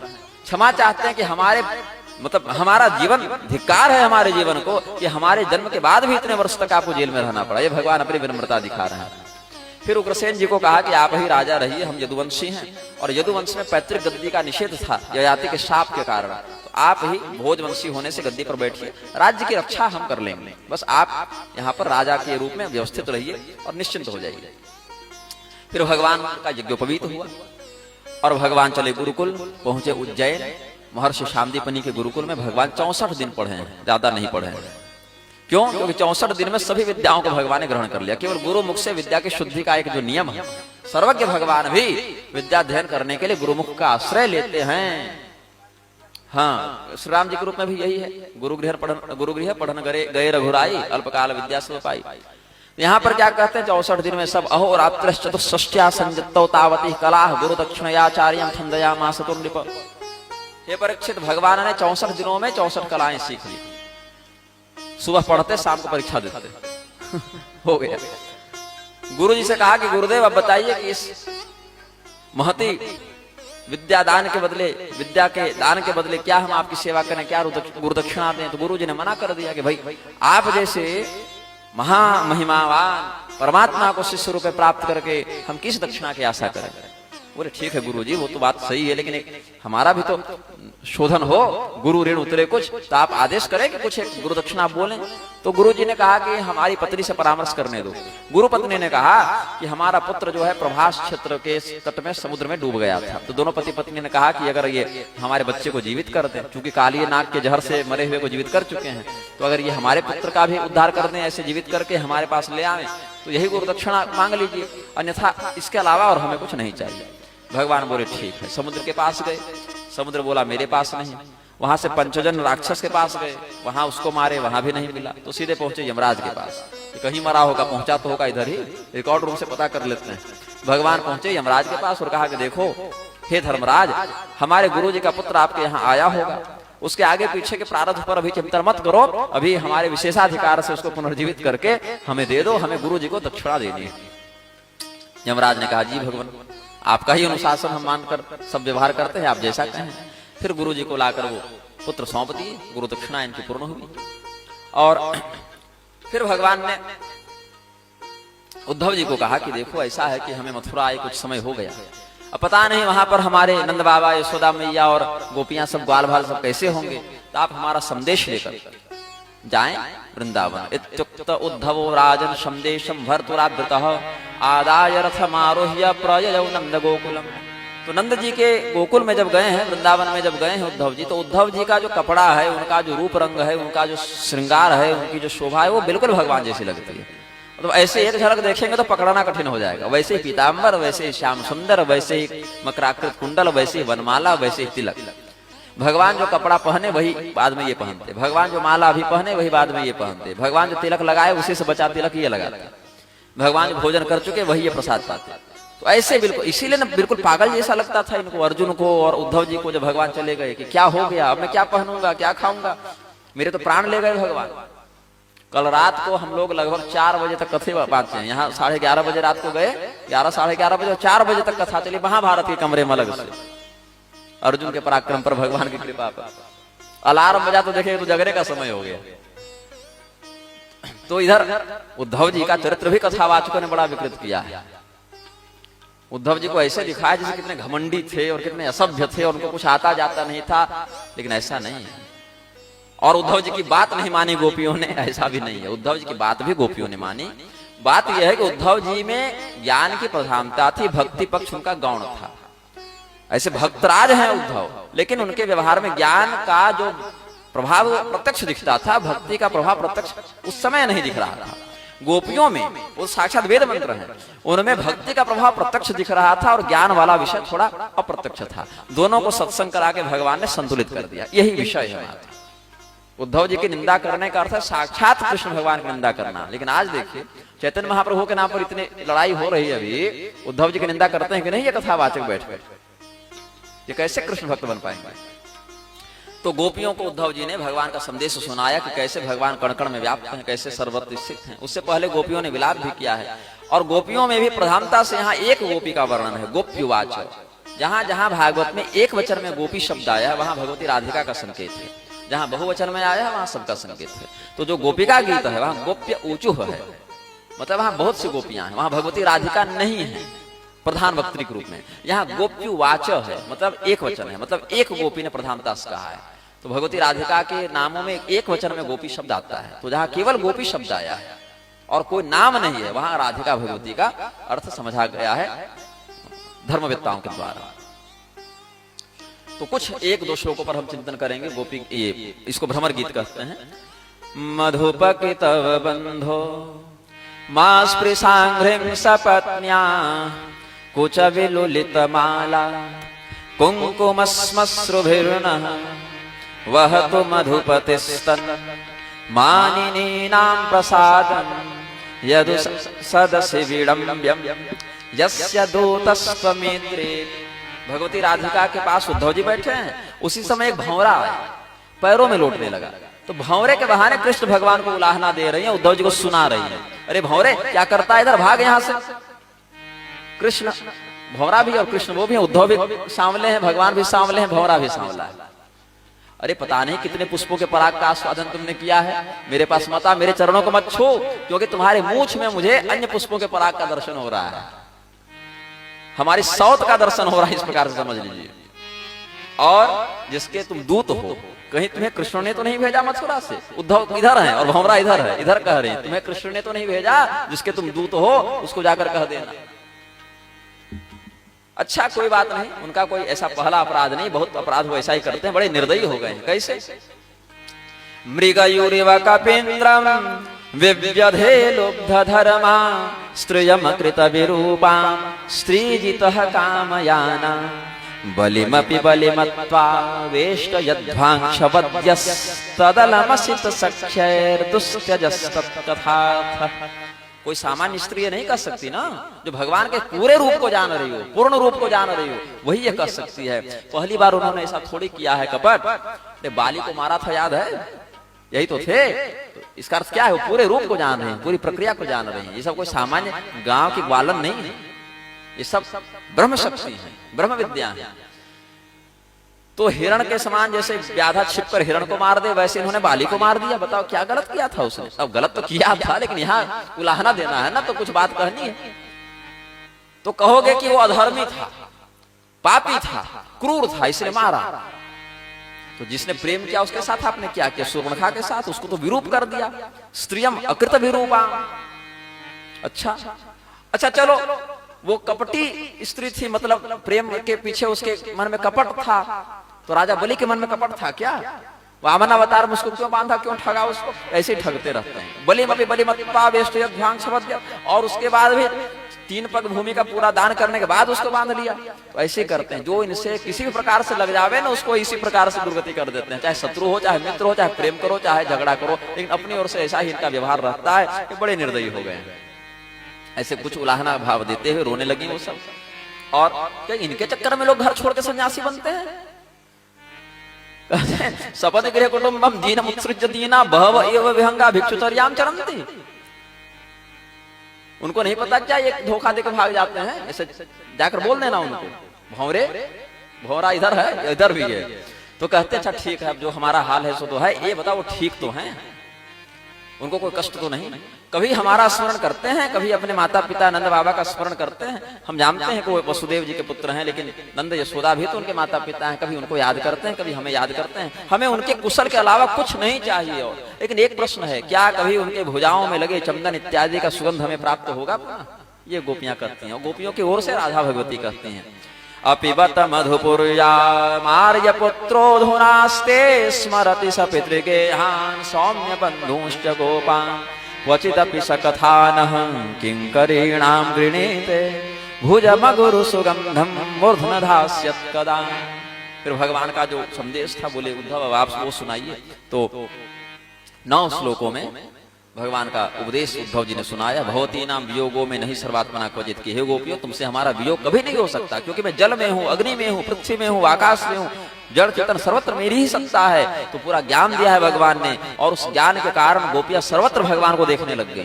तो उनका विरह वहां पर संतुलित हो गया। लेकिन फिर भी उनका जो भाव है तो भक्ति प्रधान है ना, तो इसीलिए फिर रोने लगे एक बार, हे नाथ हे रमानाथ ब्रजनाथ आरतीनाशन मग्न मुद्धर गोविंद गोकुलम विजनारनवाद, ऐसे करके। तो इस प्रकार से गोपियों के माध्यम से उद्धव जी की भक्ति को विकसित करके और उद्धव जी के माध्यम से गोपियों के ज्ञान को विकसित करके भगवान ने दोनों का कल्याण किया है। तो ऐसे लोग जो मंच से उद्धव जी को निंदनीय बताते हैं, विभीषण जी की निंदा देख लो, नारद जी की निंदा देख लो, उद्धव जी की निंदा देख लो, बहुत लोग करने लगे हैं आजकल। अब हर व्यक्ति ज्ञानी हो गया, वक्ता हो गया, धर्मज्ञ हो गया, बस यही समस्या है। क्या बोलना है और क्यों बोलना है, कैसे बोलना है, ये तो शास्त्रीय अनुशासन में रहे नहीं। किस चरित्र का क्या रहस्य है और उसको कैसे प्रस्तुत करना है। तो केवल देव चरित्रों की अवहेलना करते हुए लोग स्वयं ही पाप और भ्रम के भागी बनते हैं। फिर बाद में जैसा कि भगवान ने वचन दिया था अक्रूर जी को और कुब्जा को कि हम आएंगे आपके यहाँ बाद में, तो भगवान फिर उनसे मिलने उनके घर गए थे। और इधर अक्रूर जी को हस्तिनापुर भेजा था कि धृतराष्ट्र को समझा दीजिए कि कौरवों के पक्षधर ज्यादा न बने, पांडवों को भी वो अपने अभिभावकत्व से वंचित कर रहे हैं, वो गलत है। पांडु के निधन के बाद उनकी जिम्मेदारी बढ़ गई है धृतराष्ट्र की। युधिष्ठिर को भी अपने ही संतान के समान मानते हुए दुर्योधन और युधिष्ठिर को एक जैसा माने। तो धृतराष्ट्र ने कह दिया ये होने से रहा अक्रूर जी, क्योंकि आपके भगवान नहीं चाहते हैं कि ऐसा हो। ईश्वर से विधिम कोनो विधिनोत अन्यथापमान, ईश्वर के विधाता के विधान को हम बदल सकते हैं क्या? जो ईश्वर आपको भेजे हैं पृथ्वी के भार का हरण करने के लिए, जो यदुवंश में अवतरित हुए हैं, वही तो ये सब करवा रहे हैं। भूमिर भार अवतार आया जो तीर्णो यदो बोले। तो आप जो कहे बहुत अच्छा कहे, मेरे हृदय में वो ज्ञान आया, मेरे हृदय में प्रकाश हो गया। लेकिन जैसे आकाश से बिजली चमके प्रकाश हो फिर गायब हो जाए, वैसे गायब भी हो गया। तो आप जो बोले बहुत अच्छा बोले, लेकिन जो दूत बनाकर आपको भेजे उनको कह दीजिएगा वो स्वयं ऐसा नहीं चाहते। अगर ऐसा हो जाए तो भूमि का भार हरण नहीं होगा। तो ये ज्ञानी थे धृतराष्ट्र, तब इस रहस्य को जान पाए वो। इसके बाद जरासंध के आक्रमण का वर्णन है जो मैं संक्षेपतः आपको बताऊंगा। अस्ति और प्राप्ति ये 2 स्त्रियां, ये 2 देवियां कंस की पत्नी हैं, जरासंध की पुत्री हैं। अपने पति के निधन पर ये चली गई मायके गिरिब्रज मगधराज जरासंध के पास जाकर कहा, पिताजी आप जैसे पराक्रमी सम्राट के रहते हमारे घर में घुसकर हमारे पति को कृष्ण ने मार दिया, आपने बदला क्यों नहीं लिया? तो जरासंध अपने समस्त सामंतों के साथ, हस्तिनापुर की सेना भी उसके लिए काम करते थे उस समय, द्रुपद विराट सब इसके लिए काम करते थे। शल्य इतना बड़ा राजा था ना, जिसको आदेश दे दे कि हम जा रहे हैं लड़ने, अपनी फौज भेज देना कि तुम्हीं से लड़ने पहले, तो नहीं महाराज भेज रहे हैं, सैन्य सहायता भेज रहे हैं। तो मजबूरी में सब इन लोग लड़ने आते थे, शल्य आते थे, द्रुपद विराट सब आते थे लड़ने कि अगर नहीं जाएंगे तो ये मारेगा फिर हमको, और इससे हम लड़ नहीं सकते हैं। तो इसने नाटो बना रखा था अपना एक अलग ही कि कोई एक देश झगड़ा करे सबको लड़ने जाना पड़ेगा। तो इस प्रकार जरासंध के कहने पर लगभग विश्व के सभी राजा एकजुट होकर आ गए मथुरा पर आक्रमण करने। 23 अक्षौहिणी सेना लेकर आ गए। पूरे महाभारत में कुल मिलाकर 18 थे, ये अकेले 23 अक्षौहिणी लेकर आ गया। तब भगवान ने अपने दिव्य अस्त्र शस्त्र का आवाहन किया, सुदर्शन चक्र और ये सब हल मुसल। अभी तक अस्त्र का प्रयोग नहीं किया था, चीर दिया, पटक दिया, फाड़ दिया, उसे मारे हैं सब। लेकिन अब अस्त्र शस्त्र का प्रयोग कर रहे हैं भगवान। दिव्य रथ आ गया, उनके दिव्य अस्त्र आ गए, बलराम जी का भी हल मुसल ये सब आ गया। फिर भगवान ने शत्रुओं का संहार प्रारंभ किया, सैनिकों को मार दिया, राजाओं को छोड़ दिया। और राजाओं में भी जरासंध को बलराम जी पटक पटक कर खूब मारे, पीटे और फिर जानबूझकर छोड़ दिए भगवान के कहने पर कि अगर इसको छोड़ देंगे तो अपमानित अनुभव करेगा और अपमानित होकर अगले साल फिर बदला लेने जाएगा, इतनी सेना लेकर फिर आएगा। तो हम लोग घर बैठे बैठे पृथ्वी का भार हरण करते रहेंगे, ये पूरे साल भर सेना बटोरे, खिलावे पिलावे, खर्चा करे और घर तक पहुंचा दे, और फिर हम लोग घर बैठे मारे। तो हम लोग कहाँ घूमते रहेंगे मारने के लिए? बस इसको छोड़ दिया जाए, ये हर साल प्रीमियम भरने आएगा यहाँ। तो भगवान ने ये बड़ी सुंदर योजना बनाई और 17 साल ये स्कीम चली भगवान की। 17 साल भगवान मथुरा में रहे और हर साल आ जाता था जरासंध मुंह उठा के, इस बार तो मैं जीतूंगा, इस बार तो मैं जीतूंगा। और भगवान सब सैनिकों को, राक्षसों को मारते और मुख्य मुख्य को छोड़ देते थे। विशेष करके जरासंध को लात जूता थप्पड़ करके कहते जाइए महाराज, अगले साल मिलते हैं। और ये फिर क्रोधित, अरे मैं हार गया, मैं फिर बदला लूंगा, इस स्वाभिमान में फिर आ जाता। 18वें आक्रमण में घटना घटित हुई कि काल यवन भी पहुंच गया, जो गर्ग जी का एक पुत्र था यवन वंश में, वो आ गया भगवान से लड़ने, नारद जी से पता पूछकर। वो ऐसे हिरण्याक्ष के समान उसका भी मन था कि कोई मिले हमको मेरी टक्कर का योद्धा। तो भगवान देखे इधर से काल यवन आ रहा है 3 करोड़ मृक्ष लेकर, 3 करोड़ सैनिक, और जरासंध भी लगभग 50 लाख सैनिक 23 अक्षौहिणी में लेकर आ रहा है। वो अभी पहुंचा नहीं है, ये पहुंच गया। और दोनों तरफ से लड़ेंगे तो मथुरा में संकट आएगा, पहले प्रजा को सुरक्षित करना पड़ेगा। तो भगवान ने विश्वकर्मा को कह के द्वारका निर्माण करवा लिया और सारी प्रजा को वहां भिजवा दिया, और बच गए अकेले कृष्ण बलराम। और बाहर निकले और काल यवन के सामने जानबूझकर भागने लगे। अब काल यवन कहा करे भागो मत, अरे यदुवंशियों के लिए ऐसा भागना उचित नहीं है, मारेंगे नहीं तुमको, बात तो सुन लो मेरी, खड़े तो हो जाओ, अरे अपने पूर्वजों की कीर्ति में कलंक क्यों लगाते हो? तो भी भगवान नहीं रुके, चले गए दौड़ते दौड़ते। बगल में पहाड़ मिला उनको, पहाड़ में गुफा थी, गुफा में घुस गए। ये बेचारा काल यवन भी 5 मिनट के अंतराल में पहुंचा, कुछ समय के अंतराल में पहुंचा तो देखा कि कोई सोया हुआ है और ऊपर से पीतांबर ओढ़ा हुआ है। उसको लगा यही है, इतनी दूर मुझे दौड़ा कर ले आया, थका दिया, और यहाँ सो रहा है, एक लात उसने लगा दी। अब ये जो सो रहा था वो कोई दूसरा सामान्य व्यक्ति नहीं था, ऐसे कोई गुफा में ये थे सूर्यवंशी राजा मानधाता, जो अपने पिता के पेट से जन्मे, जो कल बताया ना, माता के पेट से नहीं, पिता के पेट से वो जन्मे थे। वो मानधाता के पुत्र थे, इनका नाम था मुचकुंद। जब भगवान कार्तिकेय का अवतार नहीं हुआ था उससे पहले यही देवताओं के सेनापति थे, इतने बड़े पद पर थे। और जब कुमार कार्तिकेय का अवतार हुआ, तारकासुर को ये मार ही दिए थे। अगर ब्रह्मा जी का वरदान नहीं होता तो ये तारकासुर को मार चुके होते। ब्रह्मा जी ने रोका इनको कि ब्रह्मास्त्र मत चलाना, क्योंकि अगर ब्रह्मास्त्र से ये मर गया तो मेरा वरदान निष्फल, और नहीं मरा तो मेरा ब्रह्मास्त्र निष्फल। तो छोड़ दिया इन्होंने, इतने बड़े पराक्रमी थे, अयोध्या के राजा थे। तो कुमार कार्तिकेय के अवतार के बाद जब तारकासुर का वध हुआ तो देवताओं ने इनको सेवानिवृत्ति दे दी कि महाराज जब आप आराम करें या कुछ वरदान मांगे। तो कहा इन्होंने कि हम मोक्ष चाहते हैं। बोले मोक्ष हम दे नहीं सकते। तो बोले तो जो मोक्ष दे सकता है उनका पता बताइए। तो गर्ग मुनि बोले कि अभी तत्काल तो संभव नहीं है, उनका दर्शन वृद्ध गर्ग बोले थे। तो भगवान का जब अवतार होगा 28वें द्वापर में, तब आपको दर्शन लिखा है भगवान के द्वारा। तो बोले तब तक हमको आराम करना है, एक गुफा हमको दे दीजिए बढ़िया तैयार बना के, वहीं हम शयन करेंगे। तो वहीं शयन करते थे और वरदान था कि कोई बीच में इच्छा के विरुद्ध आपको उठा दे तो आप उसको देख लेंगे, वो भस्म हो जाएगा। वही काल यवन के साथ लागू हो गया। उसने लात मारी, इन्होंने दृष्टिपात किया, वो मर गया। फिर भगवान निकले अंदर और गुफा के गहराई से भगवान आए। इन्होंने देखा बड़ा सुंदर है ये, कौन है? फिर भगवान से परिचय पूछा, आप कौन हैं? पहले अपना परिचय दिया कि मैं इक्ष्वाकु वंश में उत्पन्न यौवनाश के पुत्र का पुत्र हूं मैं, मुचकुंद इति प्रोक्तो यौवनाश्वात्मजः प्रभो। फिर भगवान ने बताया कि मेरे तो कई नाम रूप हैं, लेकिन अभी आप मुझे यदुवंश में उत्पन्न वसुदेव जी का पुत्र कृष्ण जाने। तब बोले अच्छा भगवान कृष्ण, गर्ग मुनि जिनके बारे में बताए थे वृद्ध गर्ग, वो? बोले हाँ वही हूं मैं। तो बोले प्रभु मेरा उद्धार कर दीजिए। बोले देखिए राजा मुचकुंद, अभी आपका उद्धार नहीं संभव है। क्यों? क्योंकि आपने अभी विधिवत हमारी आराधना नहीं की है। अब जीवन भर या तो आप अयोध्या के राजा रहे तो भोग विलास में भी जीवन बीता और सकाम यज्ञों में जीवन बीता, और नहीं तो फिर आप देवताओं के सेनापति रहे तो लड़ते हुए जीवन बिताए, बाकी सोते हुए बिताए। लेकिन मेरी जिस प्रकार से आराधना होनी चाहिए वैसा आपने नहीं किया है।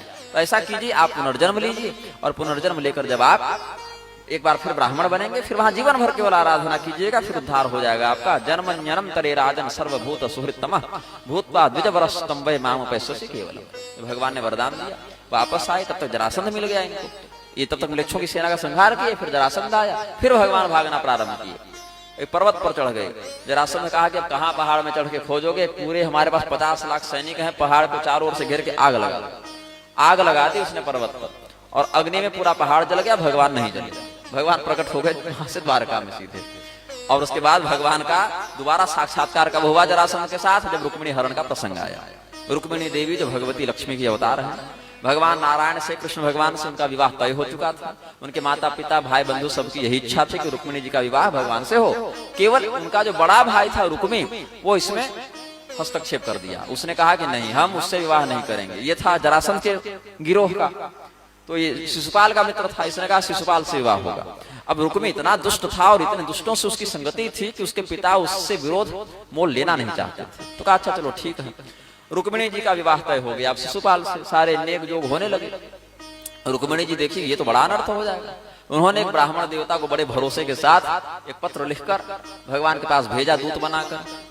श्रुत्वा भुगुणान् भुवन सुंदर शृण्वतां ते निर्विश्य कर्ण विवरहरतोंगतापं रूपं दृशां दृशिमतामखिलार्थ लाभं तय्यच्युताविशत चित्रम पत्रपं मे। प्रभु, किसी भी कुलीन कन्या के लिए ऐसे चिट्ठी भेजना अच्छा नहीं माना जाता शादी से पहले कि आप आइए हमसे विवाह कर लीजिए। लेकिन मान लीजिए कि आज हम लज्जा छोड़ चुके हैं, अब मेरे पास लज्जित होने के लिए समय नहीं कि हम लजाते रहे बैठे। अब स्थिति यहाँ आपत्ति की आ गई, आपत्ति काले लज्जा मर्यादा नास्ती। तो इसीलिए अब आप हमको निर्लज्ज मानना होगा तो मानिएगा, लेकिन मेरी बात सुन लीजिए। आपके सद्गुणों की सर्वश्रेष्ठता के कारण अब हमने आपको अपना पति मान लिया है। अब हमारा विवाह किसी और से होना संभव नहीं। यहाँ पर बड़े बड़े राक्षस के पक्षधर जरासंध शिशुपाल सब आए हैं, और ऐसे भी आपसे मेरा विवाह पहले तय हुआ ही था। आपसे ही हम प्रेम करते हैं, आप ही हमारे पति हैं। आप पधारें और इन सारे असुरों की सेना का संहार करके मुझे ले जाएं। और जब मैं गिरिजा पूजन के लिए जाऊंगी, उसी समय वहां कम सैनिक भी रहेंगे, नगर से बाहर भी हम निकलेंगे, तो वहां आप हमारा हरण अच्छे से कर सकते हैं। लेकिन अगर आप ऐसा नहीं करेंगे तो मुझे विवाह नहीं करना। मैं मर जाऊंगी व्रत करके, अनशन करके, दोबारा जन्म लूंगी, आपकी पूजा करूंगी, वहां मिलेंगे तो ठीक, नहीं तो फिर मर जाऊंगी और दोबारा जन्म लूंगी। वही जन्म कोटि लगे रह हमारी। भगवान पत्र पढ़े, बोले हाँ ये बात तो अच्छी है, हम तुरंत चलते हैं। भगवान ब्राह्मण देवता के साथ रथ पर बैठे और चले गए। घर में किसी को बताया भी नहीं कहाँ जा रहे हैं, कब आएंगे। कुछ देर बाद बलराम जी भगवान को खोजते हुए आए उनके कक्ष में, तो पता चला भगवान गायब हैं। द्वारपाल से पूछा किधर गए, तो द्वारपाल ने कहा कि विदर्भ देश से एक पंडित जी आए थे, उन्हीं के साथ गए हैं। बोले अच्छा, ये गए हैं विवाह करने, और घर में किसी को बताया नहीं। तो यद्यपि भगवान कृष्ण शत्रुओं का संहार करने में समर्थ थे, फिर भी भाई के प्रेम के कारण बलराम जी नारायणी सेना लेकर चले पीछे पीछे। बलेन महता सार्धम भ्रातृ स्नेह परिपूर्ता। और उधर भगवान का बढ़िया स्वागत हुआ कुंडिनपुर में, राजा भीष्मक के द्वारा, रुक्मिणी जी के पिताजी के द्वारा। बोले कि अच्छा ठीक है, विवाह देखने आए हैं। युद्ध करने आए होते तो पूरी सेना के साथ आते हैं ना, अकेले आए हैं, विवाह देखने आए होंगे। लेकिन ये सारे जरासंध ये सब सतर्क थे, लेकिन इनकी सतर्कता काम आई नहीं, क्योंकि योजना के अनुसार जब गिरिजा पूजन करके रुक्मिणी देवी पहाड़ से नीचे उतरी, तो भगवान ने उनका अधिग्रहण कर लिया। और बाद में रास्ते में मिले बलराम जी। बलराम जी बोले कि घर से कहीं जाते हैं तो बताया जाता है कि नहीं इतने बड़े काम करने जा रहे हैं। अरे भाई, हम लोग मना थोड़ी करते, बल्कि सहायक ही तो होते। अच्छा कोई बात नहीं, अब इतनी दूर आए तो कोई खीर पूरी खाने थोड़े आए हैं, ये सारे दुष्टों को मारने आए हैं। तो जरासंध, रुक्मी, शिशुपाल सब की सेना के साथ भगवान की सेना का युद्ध हुआ, सब पराजित हुए। रुक्मी को भगवान मारना चाहते थे, लेकिन बलराम जी और रुक्मिणी जी के कहने पर छोड़ दिया। कहा कि तुमको हम बढ़िया मेकअप कर देते हैं। इधर से बाल छील दिए, इधर से छील दिए, बीच में छील दिए, 4-5 जगह से उसको ऐसे ही, जैसे आजकल के लड़के नहीं फैशन में कर लेते हैं, वैसे रुक्मी का माथा आधा सीधा मोड़कर भगवान ने 4-5 चोटियां बना दी। बोले जाओ। अब ये रुक्मी घर से आया था प्रतिज्ञा करके कि अगर हम कृष्ण को नहीं मारेंगे, और अगर हम कृष्ण को नहीं मारेंगे, और अगर हम अपनी बहन को वापस सकुशल लेकर नहीं आएंगे, तो घर में हम नहीं घुसेंगे। ये रुक्मी की प्रतिज्ञा थी। अहत्वा समरे कृष्णम अप्रत्युह च रुक्मिणीम कुंडिनम न प्रवेक्ष्यामि सत्यमेतद् ब्रवीमि। तो फिर ये घर आया ही नहीं। ये अपना हिस्सा अलग करके भोजकट नामक एक अलग नगर बसाया, और भगवान रुक्मिणी जी के साथ इधर आकर सकुशल वैवाहिक जीवन में प्रवेश करते हैं। बलराम जी का विवाह रेवत राजा की पुत्री रेवती से पहले करवाए, और फिर यहाँ भगवान श्री कृष्ण का विवाह देवी रुक्मिणी से होता है। प्रेम से बोली लक्ष्मी नारायण भगवान की जय। श्री रुक्मिणी वल्लभ श्री कृष्ण भगवान की जय।